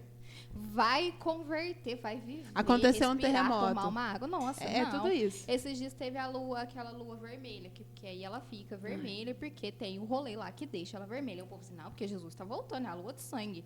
Porque eu li lá em Apocalipse, a gente sabe que o livro de Apocalipse é ok, tá contando o fim do mundo, mas vai beber uma água, vai lavar uma louça e viver, porque não dá. Não dá. Não Isso dá. não é coisa de cristão, é coisa de Eu vou materialista. sair, a gente até tava falando isso uns podcasts pra trás, de que o Virgílio veio, a gente tava falando assim, mas e a realidade da sua paróquia? Você tá vivendo ela como? Você tá preocupada com a nova ordem mundial que tá lá, não sei na onde, lá, você não sabe nem onde tá. E você não Mas sabe é nem na o que sua tá paróquia. acontecendo dentro da tua casa. Exatamente. É a sua paróquia ali, que você nem vai, né? Porque vai de vez em quando. E aí você começa também a perder a marca principal do cristão. Porque, assim, de tudo que me atraiu a fé cristã, principalmente essa coisa da paz, né? Porque o meu primo é uma pessoa muito pacífica. Então, assim, me dava uma vontade de ser parecida com ele. Eu falava, não, esse cara tem uma coisa diferente de todas as pessoas que eu conheço. E eu tenho uma avó de coração, né? Agora ela é falecida, mas ela também tinha essa mesma marca de paz e contentamento, alegria, entendeu? Eu acho que a marca do cristão é a alegria. Com E certeza. a alegria do Senhor é a nossa força. Exatamente. Agora, como que você vai ser alegre se você tá o tempo inteiro preocupado em se provar para os outros, preocupado com as suas coisas materiais. Você está preocupado com o que, sabe, com um monte de coisa que não interessa, preocupado com a nova ordem mundial, preocupado porque, meu Deus, não posso pecar. Cara, para de ser louco, entendeu? Vai viver, pecou, caiu, levanta, recomeça. Exatamente. Mas, assim, o principal é a oração, a paz e a alegria. É isso, entendeu? E aí a gente começa a viver uma vida de esperança. Porque a nossa esperança não está só nessa vida, a nossa esperança está no céu. Sim, a nossa esperança Então, está em Deus. Seja qual for o problema que a gente vai passar, é um problema que vai passar. Isso é uma coisa que as pessoas também não entendem mais, sabe? Não. Tipo Elas assim, não têm essa dimensão. parece que assim, ó, quando você tá sofrendo, você quer que aquilo passe assim, ó. Só que você não sabe viver o sofrimento, você não sabe tirar virtude do sofrimento, você não sabe acolher o sofrimento. Cara, passa, já passa, entendeu? Quantas coisas a gente já sofreu? A Não gente já precisa passou? entender uma dimensão do sofrimento que é o seguinte, saber sofrer. Saber sofrer. E saber sofrer é saber deixar o sofrimento ali, fazer o que tem que fazer. Aham. Aí o que você faz? Você vai procurar uma consolação, entendeu? Que consolação? A música é uma consolação, uma poesia é uma consolação. Tudo que é belo consola. O que mais que é uma consolação? Os amigos, uma consolação. Sim. A oração é a principal consolação. Uma comida boa é uma consolação. Você se consola e espera passar, porque você sabe que vai passar. Entendeu? Tudo passa. Nada te perturbe, nada te amedronte, tudo passa. Já A dizia paciência Teresa Nava. tudo alcança. Santa Teresa Então, de assim, Ávila. é isso, né? E na hora que você está feliz, seja feliz e aproveite. Porque, assim, existe um tempo para cada coisa debaixo do céu. Uhum. O que as pessoas ansiosas fazem? Quando elas estão felizes, elas começam a ficar com medo. O que vai me acontecer? Alguma coisa vai acontecer. Como se a vida tivesse de sacanagem com a cara Exatamente, dela, tá entendeu? tudo muito certo, né? Tá tudo muito certo. Tá tudo muito Muito certo. bem. Peraí, gente, vamos confirmar se é isso mesmo. E isso, nossa, eu vejo muito isso em pacientes, assim, sabe? De a hora que a pessoa encontra uma coisa boa, a pessoa dá uma leve surtada, assim, e agora? O que vai ser de É mim? aquela questão, a pessoa ela não sabe viver com aquilo que está acontecendo de bom e não sabe viver com aquilo que está acontecendo de ruim. Não aos sabe dois extremos. ficar aqui e agora. Exatamente. Ela não sabe conviver com aquilo. A gente, uma a gente vai dificuldade. ter que aprender a ser presente nas coisas. Exatamente. Esse é o mal do século. A ansiedade é um excesso de futuro, da mesma forma que a depressão é um excesso de passado. Tá, e onde está o presente nisso tudo? Que é o lugar onde nós deveríamos estar. Que é onde a gente encontra a graça também, né? Como que a gente vai escutar Deus se a gente não está Exatamente. presente? Exatamente. Não sei nem o que A está gente não sabe. Se acontecendo, Deus é né? presente, cadê a nossa? Cadê Mas a nossa é presença? isso Não mesmo. existe. Agora eu vou entrar em polêmicas. Ah, Eu e a André, a gente partilha muito sobre essas questões do feminismo, da feminilidade da mulher e tudo. E hoje em dia a gente vê muito isso já da cultura, né? Eu nasci em 1990 e eu vejo tipo que isso vem desde a época da escola e que é inserido de uma maneira muito sutil pra gente. A gente às vezes não percebe, porque eu sempre falei assim, eu não sou feminista. Só que quando eu tinha 15 anos, eu tinha a mentalidade que você falou lá atrás. Eu vou fazer minha faculdade, eu vou trabalhar, vou ter o meu carro, a minha casa, minhas coisas, eu não vou casar. Eu não vou depender de homem, porque eu cresci ouvindo que você não pode depender de um homem. Você tem que fazer as suas coisas, você tem que ganhar o seu dinheiro, você tem que fazer não sei o quê, nananã, nananã. Isso é um feminismo inserido no meio da nossa cultura, que muitas vezes a gente não percebe e você nem releva aquilo. E aí, conforme eu fui passando, eu fui percebendo quão feminista eu era, porque quando eu casei, eu era muito egoísta também, de tipo, não deixar o meu marido fazer as coisas que ele precisava fazer. Porque a gente pensa que, tipo, o homem não pode fazer mais nada pra mim. Gente, deixa o homem fazer as coisas que é do homem. Ele precisa fazer as coisas que é do homem. E aí a gente, hoje em dia, tem uma geração de homem frouxo. sim. Famoso Porque saco de batatas. Exatamente, porque as mulheres não deixam mais os homens fazer as coisas que é de homem. O feminismo, ele tomou as coisas de uma forma geral. Eu tava vendo esses dias uma treta, né? Eu adoro ficar vendo esse tretar. Eu amo ficar vendo as tretas. O porquinho pegando fogo, né? Exatamente, eu gosto de fogo no porquinho. E aí eu tava lá vendo, e tava lá a briga de que tinha que deixar os homens transexuais, né, que se vestem de mulher, e que eles tinham que deixar eles competirem com as mulheres. Mas aí tinha outras mulheres falando que não podem porque eles tinham força de um homem. Eu falei, gente, mas vocês decidem? Porque vocês mesmo estão brigando entre vocês agora. Porque elas são tão hipócritas que elas defendem um lado, mas ao mesmo tempo elas não defendem. São né? totalmente contraditórios. São, Exatamente. de novo, aquela coisa de não existe verdade, tanto faz, Exatamente. entendeu? É contradição. Eu vejo, e aí outro dia eu tava vendo um vídeo que era uma feminista e colocou uma mesa meio da cidade e uma mulher da favela chegou pra falar com ela, assim. Eu vejo vários vídeos desse tipo. Eu sempre mando um ou outro pra Andressa, né? Sim. Aí a gente fica lá rindo, porque é uns cortes bem Tramontina, né? Eu Corte rápido, amo. faca. Aham. Aí eu vi uma mulher falando assim, a mulher era da favela, e falou assim, o feminismo, ele nunca ajudou a mulher da favela. Ele nunca esteve lá, porque a mulher da favela, ela faz o que ela quer desde que ela tá lá na favela, desde que ela nasceu. Ela sempre fez o que ela queria, ela nunca precisou do feminismo. Vocês falam tanto que são feministas, que lutam pelas mulheres, mas a hora que o filho de uma mãe favelada tá lá no hospital, não são vocês que vão lá oferecer para ficar com o filho enquanto ela trabalha. São Não. as evangélicas e as católicas. Vocês não fazem nada pelas mulheres da favela. Eu falei, oh, meu Deus, glória a Deus. Falei, Muito quem é essa bom. mulher? Eu É quero disso dar um que a gente abraço nela. gosta. Eu adoro. Eu gosto Porque também. elas são assim, realmente elas são assim, né?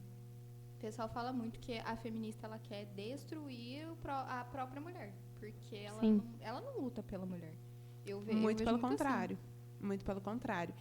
Quando você dizia a respeito de, tipo assim, da gente querer fazer aquilo que é do homem. Alguns dias atrás a gente estava numa conversa na mesa e eu falava assim, eu sou uma pessoa que, tipo assim, devido à minha profissão e devido, tipo assim, ao que eu faço, eu tenho uma certa facilidade de desenrolar muito fácil as coisas. Só que eu cheguei num ponto que eu tive que parar. Se eu vejo, tipo assim, uma porta caindo e eu sei que ali eu preciso apertar um parafuso, eu ia imediatamente pegar uma chave de fenda e ia lá apertar. Hoje eu deixo. Porque aquilo ali não é um ofício meu. Não é algo meu, mulher. Não criticando, não menosprezando. Mas significa que é algo do homem. E eu, enquanto mulher, se eu quero cultivar a minha feminilidade, se eu quero, de fato, cuidar dela, eu preciso instigar com que o homem também seja homem. Sim. Então, eu preciso provocar o homem até a virtude da hombridade também. E isso começa nessas pequenas coisas. E, tipo assim, mulheres dentro de casa com seus maridos é justamente isso. Exatamente. Sim. A torneira está com problema? Meu bem, vem cá. Minha torneira está com problema. Você consegue me ajudar? Sim. E assim, coisas cotidianas. E isso começa nisso. Às vezes a mulher, ela critica o marido, ela critica o namorado, mas justamente porque ela não deixa ele fazer aquilo que precisa ser feito. Sim. Só que assim, a questão, eu vejo assim, dois problemas. Porque a pessoa saiu de um negócio feminista e entrou no negócio de feminilidade. E isso dá um nó na cabeça da pessoa que só é resolvido se a pessoa aprender a falar eu. Porque eu posso ser uma mulher feminina e, ao mesmo tempo, eu sou uma pessoa muito... sei lá, que tem certas características que não são daquele arquétipo de boazinha, docezinha, sabe? Aquela coisa assim, tons pastéis, entendeu? Então, a gente não precisa de um arquétipo para nos dizer o que é ser mulher, entendeu? Sim. Eu posso ver, assim, poxa, o meu corpo, a minha constituição física, as minhas habilidades, entendeu? Por que um parafuso é uma coisa de homem? Por que uma torneira é uma coisa de homem? Não é porque a gente não consegue, mas porque a gente vai levar mais tempo, a gente não tem essa habilidade, Sim. a gente é muito mais das minúcias, dos detalhes. Exatamente. Então, eles cuidam das coisas da força, das coisas de um certo manejo ali que exige uma certa habilidade que eles têm muito mais fácil que a gente. E a gente cuida de outras coisas, então a gente não está competindo com eles. E a gente não precisa, não é questão nem de estimular eles, é questão da gente poder entrar na nossa natureza mesmo. Porque, por exemplo, quando eu era mais nova, talvez por pensamentos feministas que entraram na minha cabeça, eu não queria ser aquela mulher que sabe aquela mulher carente, assim, que de vez em quando você vai lá e você quer um carinho, eu não queria, entendeu? Eu queria ser uma mulher independente, eu não queria ser uma mulher frágil, eu queria ser uma mulher, entendeu? E eu tinha isso na minha cabeça, agora da onde veio, a gente nem sabe mais, entendeu? Sim. Aí, quando eu percebi que, cara, Deus me fez com um corpo tão maluco, muito louco, que, assim, a progesterona sobe e desce e eu vou, entendeu? Então, um dia você acorda, você tá se sentindo bem, você tá se sentindo feliz, você tá alto astral, tá se sentindo bonita. No outro dia, você tá se sentindo horrorosa, você quer um abraço, você quer um chocolate, entendeu? Então, cara, aí eu comecei a pensar, poxa, a gente tem uma postura social que nos é exigida o tempo inteiro, né? Sim. Porque, assim, antigamente, a mulher dentro de casa, ela tinha os afazeres da casa dela. Mas imagina, ela estava com uma cólica. Ela podia se organizar, fazer os afazeres depois, dar um jeitinho ali, podia ficar deitada. Agora não, nós vamos trabalhar com cólica, né? Então, assim, a gente está o tempo inteiro atuando, né, no mercado. E assim, eu falo isso para as minhas pacientes. Falo, ó, você foi lá trabalhar? em rio que tem piranha, não pode sangrar, né? Então, em mar que tem tubarão, não sangra. Então, você, no seu serviço, você tem que manter a sua postura. Só que você vai ter que tirar essa postura quando você entrar na sua casa. Por quê? Porque é isso que a gente quer também. Entendeu? Eu sou mulher, eu sou fraca. O meu corpo é loucão com esse ciclo maluco que a gente tem todo mês. Todo mês. A gente não repara nisso, mas a gente muda muito. Demais. Todo mês. E isso influencia também, entendeu? Na nossa saúde mental, como a gente se sente. Então, o que a gente quer? A gente quer um homem que nos proteja, que nos dê um carinho, que a gente possa ser carente. Inclusive, eu fiz um vídeo, despretensiosamente, eu fiz um vídeo falando assim, você tem o direito de ser carente. Por quê? Você pode ir lá e falar pro seu marido, pro seu namorado, que você quer um carinho, que você quer ouvir, né? Você pode perguntar, você me ama? Sabe umas coisas bestas que a gente acha, a gente mulher racional, moderna, intelectual, a gente acha isso meio... Mas, cara, é você sendo mulher, é a sua natureza, entendeu? Às vezes você quer ouvir, então você quer ouvir. O homem não lê pensamento, então você pergunta, entendeu? Aí eu fiz esse vídeo, você tem o direito de ser carente. Era um vídeo de 1 minuto. Teve mais de 11.500 visualizações. Viralizou, o povo saiu mandando, sabe? Todo mundo se sentiu, nossa, legitimado, entendeu? Porque agora também com esse negócio de amadurecimento, virou um peso também na cabeça das pessoas. Ah, é porque você é quarta camada, porque você tem que subir, porque você tem que amadurecer. Cara, não, apenas seja real, entendeu? Seja você, aprenda a falar eu, entendeu? E isso mudou completamente a forma como eu me relacionava, entendeu? Com o meu namorado. Mudou completamente, porque antes... Como eu ficava nessa defensiva, aí também o que eu fazia? Qual é a forma que você faz quando você não quer demonstrar uma fraqueza que você tem, entendeu? E eu não queria não só demonstrar, eu não queria ter, entendeu? Porque isso foi colocado para nós que não era para ter, não foi? Sim. Exatamente. Ué, então você não quer ter, você não dá o braço a torcer, você não chora, você não mostra a sua fraqueza. Então o que você faz? Você briga, entendeu? Aí você tem um relacionamento cheio de briga, nem você não sabe de onde que veio a briga, entendeu? Você não sabe a origem de nada. Você não sabe a origem do movimento do seu coração. Sim. Aí, quando eu entendi isso, eu falei, então tá. Aí eu aprendi a expor as minhas necessidades, mesmo que pareça ridícula e carente, que às vezes eu mesma falo, nossa, Laura, pelo amor de Deus. Mas nunca mais teve briga. Nunca mais eu briguei. Entendeu? Porque eu mudei e aí eu ensino isso para as minhas pacientes. Aí elas entram em outro patamar. O problema é a mulher que não quer. Porque eu tenho mulheres que não querem, ela não aceita. Não resolve, entendeu? Porque o homem, ele se sente...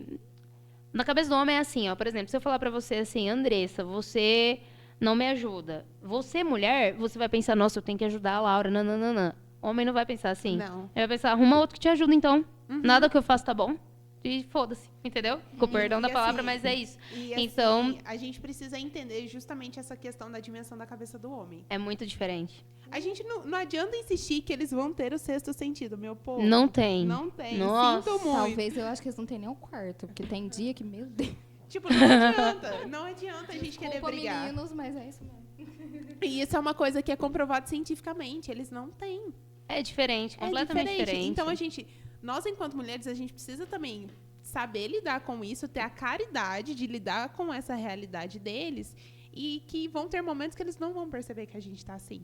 Não, eles não percebem. Não E a vão gente ter vai- momentos, eles nunca percebem. Exatamente. E, Homem não assim, percebe. a gente vai aprender, vai precisar Tem que manifestar. aprender. Eu acho que o superpoder feminino, de verdade, é aprender a pedir. Porque Exatamente. o homem gosta de agradar a mulher. Então você pede e ele faz. Ah, mas eu peço, meu marido não faz. Mas claro, você é uma chata. Você vive com a cara fechada. Você não dá um sorriso. E Você não quando fala uma ele coisa vai te dar leve. alguma coisa sem dar briga. É, também. reclama, Tipo nada assim, tá o que bom. você tá querendo? É, tipo, você quer o quê? O que você tá querendo? Aí o que acontece? Hoje em dia vem pacientes pra mim também que desistem do tratamento, porque a pessoa fala assim, eu não quero mais ouvir que eu tenho que me esforçar. A pessoa queria que eu desse uma fórmula mágica, assim, ó, seu marido vai mudar. Só que as pessoas, elas estão num lugar também de eu quero ser amado, mas eu não quero amar. Entendeu? Eu não quero amar, eu não quero nada que me custe. Então, a gente tem uma superficialidade das relações, tanto de amizade quanto de relacionamento amoroso. E isso também adoece, isso também deixa as pessoas se sentindo sozinhas. Aí, quando a pessoa realmente compra a minha ideia, porque tem muitas que compram, aí a pessoa dá certo, o relacionamento flui, a coisa acontece, entendeu? Aí, por exemplo, tem uma paciente que hoje me mandou o convite do casamento dela, que ela mandou um convite, não, ela mandou um negocinho falando que já está marcada a data pro ano que vem e que ela quer que eu vá, porque se ela vai casar, eu tenho participação nisso. Sim. Porque ela entendeu o que ela tinha que fazer, ela aprendeu a se comunicar Entendeu? Ela decidiu amar, o cara decidiu amar, estão bem, estão dando certo, vão casar, entendeu? Tipo assim, Vamos seguir a vida. funciona, entendeu? Sim, Amar funciona. E amar realiza o nosso coração. Mas não precisa de um arquétipo de ai feminina, entendeu? Essa paciente específica, ela é uma paciente que trabalha fora, trabalha o dia inteiro, tem toda a carreira dela ali e tal. Mas ela aprendeu dentro do relacionamento a se posicionar com verdade. Porque, na verdade, você não precisa de curso, não precisa de nada. Você precisa do coração na mão, entendeu? Você precisa fala a ser real. verdade. Você precisa mostrar fragilidade, entendeu? Porque se eu te amo, eu sou frágil em relação a você. Não tem como eu amar uma pessoa e ficar de boas. Até porque, tipo assim, se a gente for entrar dentro do contexto do que é o amor é sacrifício. Amor é sacrifício. Exatamente. E A gente assim, precisa se renunciar. sim, e também existe aquilo. Por exemplo, eu sou uma pessoa. Eu tenho estabilidade emocional? Tenho, dentro da medida do possível, sim. Né? A gente amadurece, a gente aprende a falar eu, a gente aprende. Beleza. Só que se o meu namorado ficar com cara feia pra mim, claro que eu vou ficar mal. Entendeu? Porque ele é a pessoa que eu amo. Então eu sou vulnerável a ele. Entendeu? Então, primeiro você precisa aceitar que a vulnerabilidade é uma condição do amor. Não tem como eu amar uma pessoa e ficar indiferente. Às vezes a pessoa vem pra terapia, ela quer uma certa indiferença. Só que indiferença não tem, porque se você tiver indiferença, você não tá amando. Entendeu? Então, se você, por exemplo, se alguém ligasse e falasse assim, seu marido tá doente, acabou o podcast, acabou tudo, você vai lá cuidar do seu marido. Entendeu? Porque o amor é isso, você é vulnerável, você não consegue ficar, sabe, tô nem aí, entendeu? Exatamente. Como faz pra não ligar? Então, às vezes a pessoa chega pra mim, ela quer tirar uma dependência emocional. Só que muitas dependências emocionais só quer dizer que você ama a pessoa. Então, é saudável. Agora, existem muitas que realmente não são saudáveis. Aí a gente tem que trabalhar. Exatamente. É preciso entender até que ponto isso vai. É. Essa questão da dependência. É igual eu disse. O amor é renúncia, o amor Sim. ele é sacrifício, tá. Mas o que você está negociando com isso? Exatamente. Então, você tem que entender quem é você, entendeu? Exatamente. Qual é a sua responsabilidade com você. E como é muito difícil de manejar isso, eu sempre falo um exercício que ajuda muito, que é assim, ó. Você se imaginar como se você fosse uma segunda pessoa. Como se você fosse uma criança. Fica mais fácil assim. Então, por exemplo, se eu tenho que cuidar de uma criança, eu tenho que fazer a criança comer. Então, às vezes, eu não estou com apetite, não sei o quê, mas eu vou comer, entendeu? Se eu tenho que cuidar de uma criança, eu não posso deixar ela comer chocolate toda hora. Então, eu não vou me deixar comer chocolate toda hora. É um exercício fácil, e aí você começa. Se eu tivesse que cuidar de uma pessoa, eu faria ela estar neste lugar aqui agora? Não. Então, o que eu estou fazendo aqui? Entendeu? Então, é onde também você começa a perder muito, assim, se os outros vão pensar que você é chato ou não, dane-se, porque eu preciso cuidar de mim, entendeu? E não é um egoísmo, é uma autorresponsabilidade. Porque se a máquina quebra, eu não vou mais amar ninguém, não vou ajudar ninguém a fazer mais nada. Não. E aí que eu tô falando de saúde física e mental, principalmente, que é a nossa área, entendeu? Então, às vezes a pessoa chega pra mim, eu tenho TAG, né? Uma vez eu atendi uma paciente que ela tinha TAG, que é transtorno de ansiedade generalizada. Eu ajudei ela melhorou pra caramba, diminuiu medicação, a psiquiatra dela queria tirar a medicação dela, foi evoluindo. Só que ela não queria aceitar que ela era vulnerável ao marido dela. Então, o que acontece? Ela brigava com o marido dela. Aí é onde todo o progresso que ela tinha feito desencadeava no quê? Crise de ansiedade. Porque ela brigava com o marido dela, porque ela era brigona. Aí eu fui ensinando ela foi melhorando, só que por fim, depois ela me mandou uma mensagem assim, eu não quero me esforçar para fazer isto. Eu não vou fazer terapia agora. Entendeu? Porque a pessoa, ela se sente um pouco injustiçada também quando a gente fala para ela que ela tem que amar primeiro. Só que não é uma questão de certo ou errado, é uma questão assim, ó, você quer estar com essa pessoa. Se você não amar primeiro, Sinto muito. entendeu? Ninguém, assim, quem me procurou foi você, não foi seu marido, entendeu? Mas quando a pessoa compra essa ideia, quando ela se dispõe, ela colhe muitos bons resultados, entendeu? Acaba a ansiedade, porque ela começa a aceitar a própria vulnerabilidade, ela começa a lidar com aquilo, ela começa a entender o que negocia, o que não negocia, começa a achar pessoas compatíveis para poder se relacionar. Outra vida. E aquela história, ela começa a entender que, tipo assim, que não é só ela. Sim, que o mundo não gira em torno dela. Exatamente. E eu vejo que é uma coisa que funciona muito, porque às vezes quando a gente nossa, só eu que estou passando por isso, a gente não consegue enxergar aquilo que está ao nosso redor. Sim. A gente se fecha dentro do nosso mundinho, a gente não consegue ver além. Sim. Não Isso vê a necessidade do outro. Exatamente. E não enxergar uma necessidade do outro é uma coisa que piora muito a nossa situação. Sim. Porque Faz a com que gente se seja coloca egoísta. como, tipo assim, como aquele que é todo lascado na vida. Aham. Como, tipo assim, não existe ninguém pior do que eu. Foi meu filho. Olha ao teu redor. Né? Presta atenção. Olha o que tal pessoa tá passando. E, tipo assim, isso é uma questão de humildade e humanidade também. Quando você começa a enxergar o outro com os olhos de ser humano, de fato. Entender que ele, tipo assim, ele também é vulnerável, ele também é frágil. As coisas acontecem. Assim como a bola roda, o mundo gira, tudo acontece. Sim. Tudo acontece. Isso também te dá a medida do teu cristianismo, né? Aham. Porque Jesus pediu que nós amássemos a Deus e amássemos ao próximo. E agora, como que eu vou amar o próximo se eu não olho nem pro próximo, entendeu? Se eu tô perdida também, porque eu não sei quem eu sou, entendeu? Então, eu também falo que falar eu também significa você se ver como alguém capaz de amar, entendeu? Eu sou esta pessoa. E, às vezes, falar eu também vai de quem eu quero ser, entendeu? Então, assim, quem eu quero ser na vida? Será que eu quero ser a pessoa covarde que não lutou, que não fez, que não... Ou será que eu quero ser a pessoa que pelo menos tentou? Eu quero ser a pessoa que é leal, eu quero ser a pessoa que é fiel, eu quero ser a pessoa que é generosa, eu quero ser essa pessoa, eu vou ser essa pessoa. Então, isso é muito legal também, que está aberto para nós. Mas como que eu vou... eu falo assim que uma das coisas que atrapalha muito a gente amar o próximo é que a gente fica julgando a gente mesmo, sabe? Então, a gente não sabe lidar com a gente, aí a gente não sabe lidar com o próximo. Exatamente. Então, você tem que aprender a se amar do jeito que você é. O que é uma coisa... muito difícil no tempo de hoje, porque o tempo inteiro estão te dizendo que você tem que ser de outro jeito, entendeu? Né? Por exemplo, sei lá, desde uma coisa, um cabelo, que você tem que usar o cabelo igual da fulana, que você tem que comprar as coisas igual de ciclana, que o seu primo, o seu amigo, o seu parente já fez tal coisa. Aí no Instagram, não sei o que, você está sempre se medindo com uma régua que não foi feita para você, porque você é único.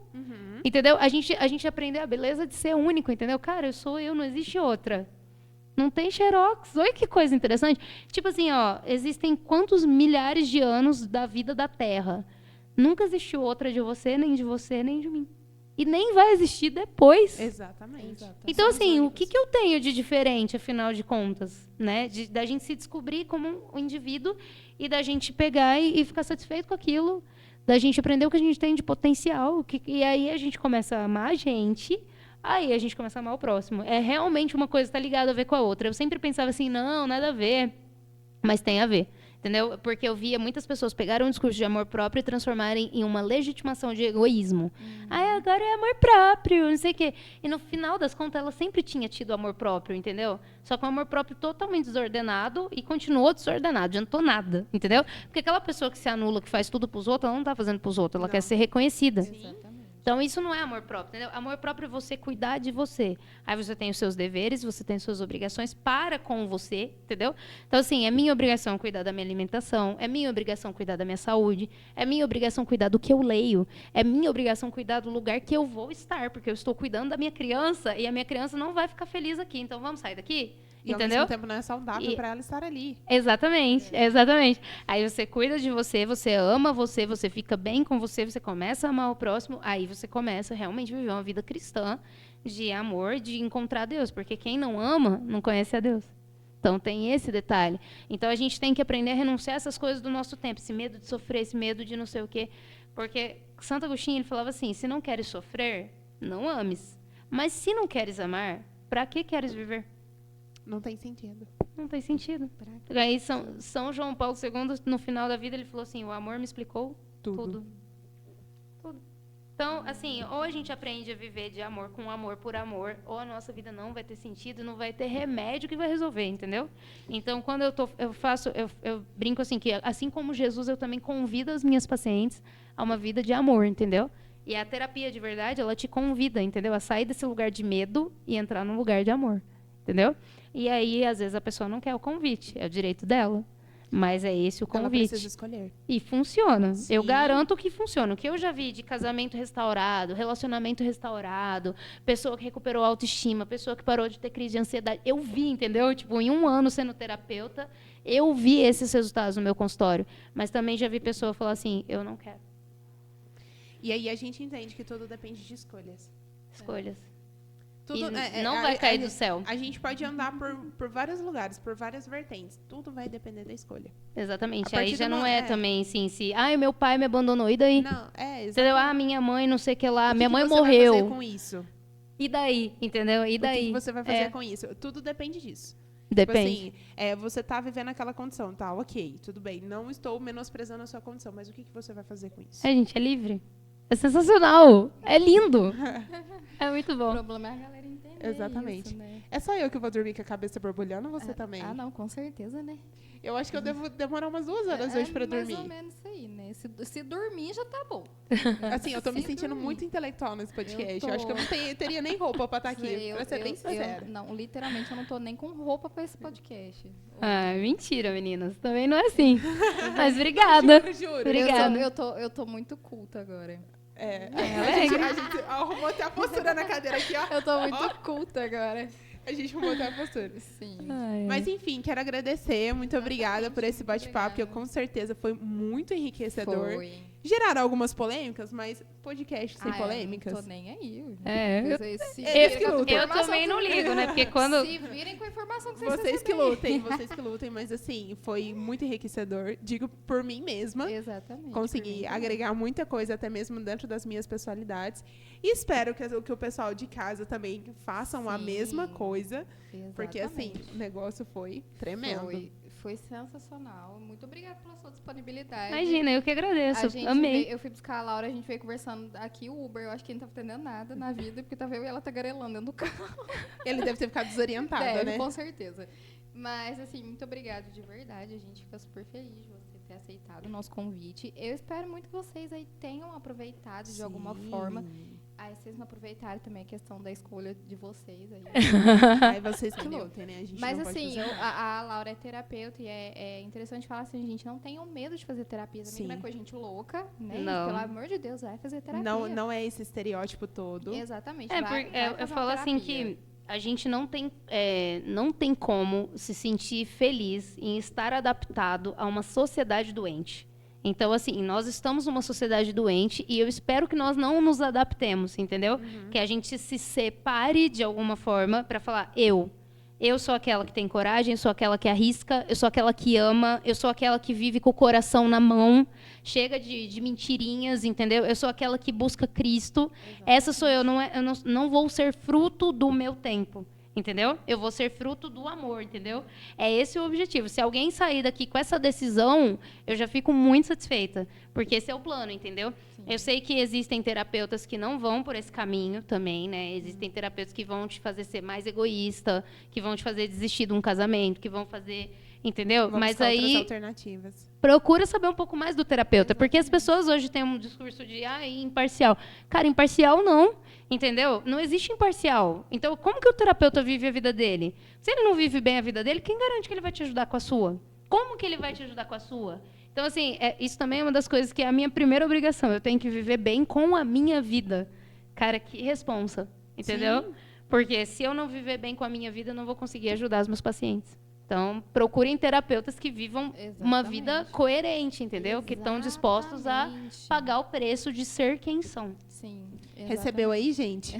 Porque eu recebi. Não sei se Dorme. vocês receberam, Fica mas aí- eu recebi, com Fica aí certeza. pra reflexão Acabou da até minha água pra mim. sexta-noite. A minha também acabou. Água. Se por um acaso você conseguir dormir nessa sexta, e boa sorte.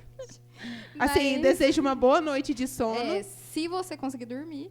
Mas, assim, eu quero lembrar que vocês vão estar vendo esse DespertaCast numa sexta-feira, então amanhã é sábado, é dia de quê, Andressa? Encontro É dia de reconstrói. Encontro Reconstrói. Se eu fosse vocês, E eu assim, assistia. Assistam, tá? Se você não pode vir aqui na nossa capela da comunidade, porque às vezes você mora Sim. longe, assiste pelo nosso canal do YouTube. Será beleza? transmitido, gente. A gente vai deixar os nossos arrobas aí embaixo do DespertaCast da Comunidade Desperta. A gente deixa o da Laura também pra você seguir Sim, ela, sim. tá? Que eu tenho certeza que vai ser muito bom. E, gente, é isso. Muito obrigada pela companhia de vocês, entendeu? Até a próxima semana. Muito obrigada. Tchau, tchau, gente. Deus abençoe. Até mais. Deus abençoe.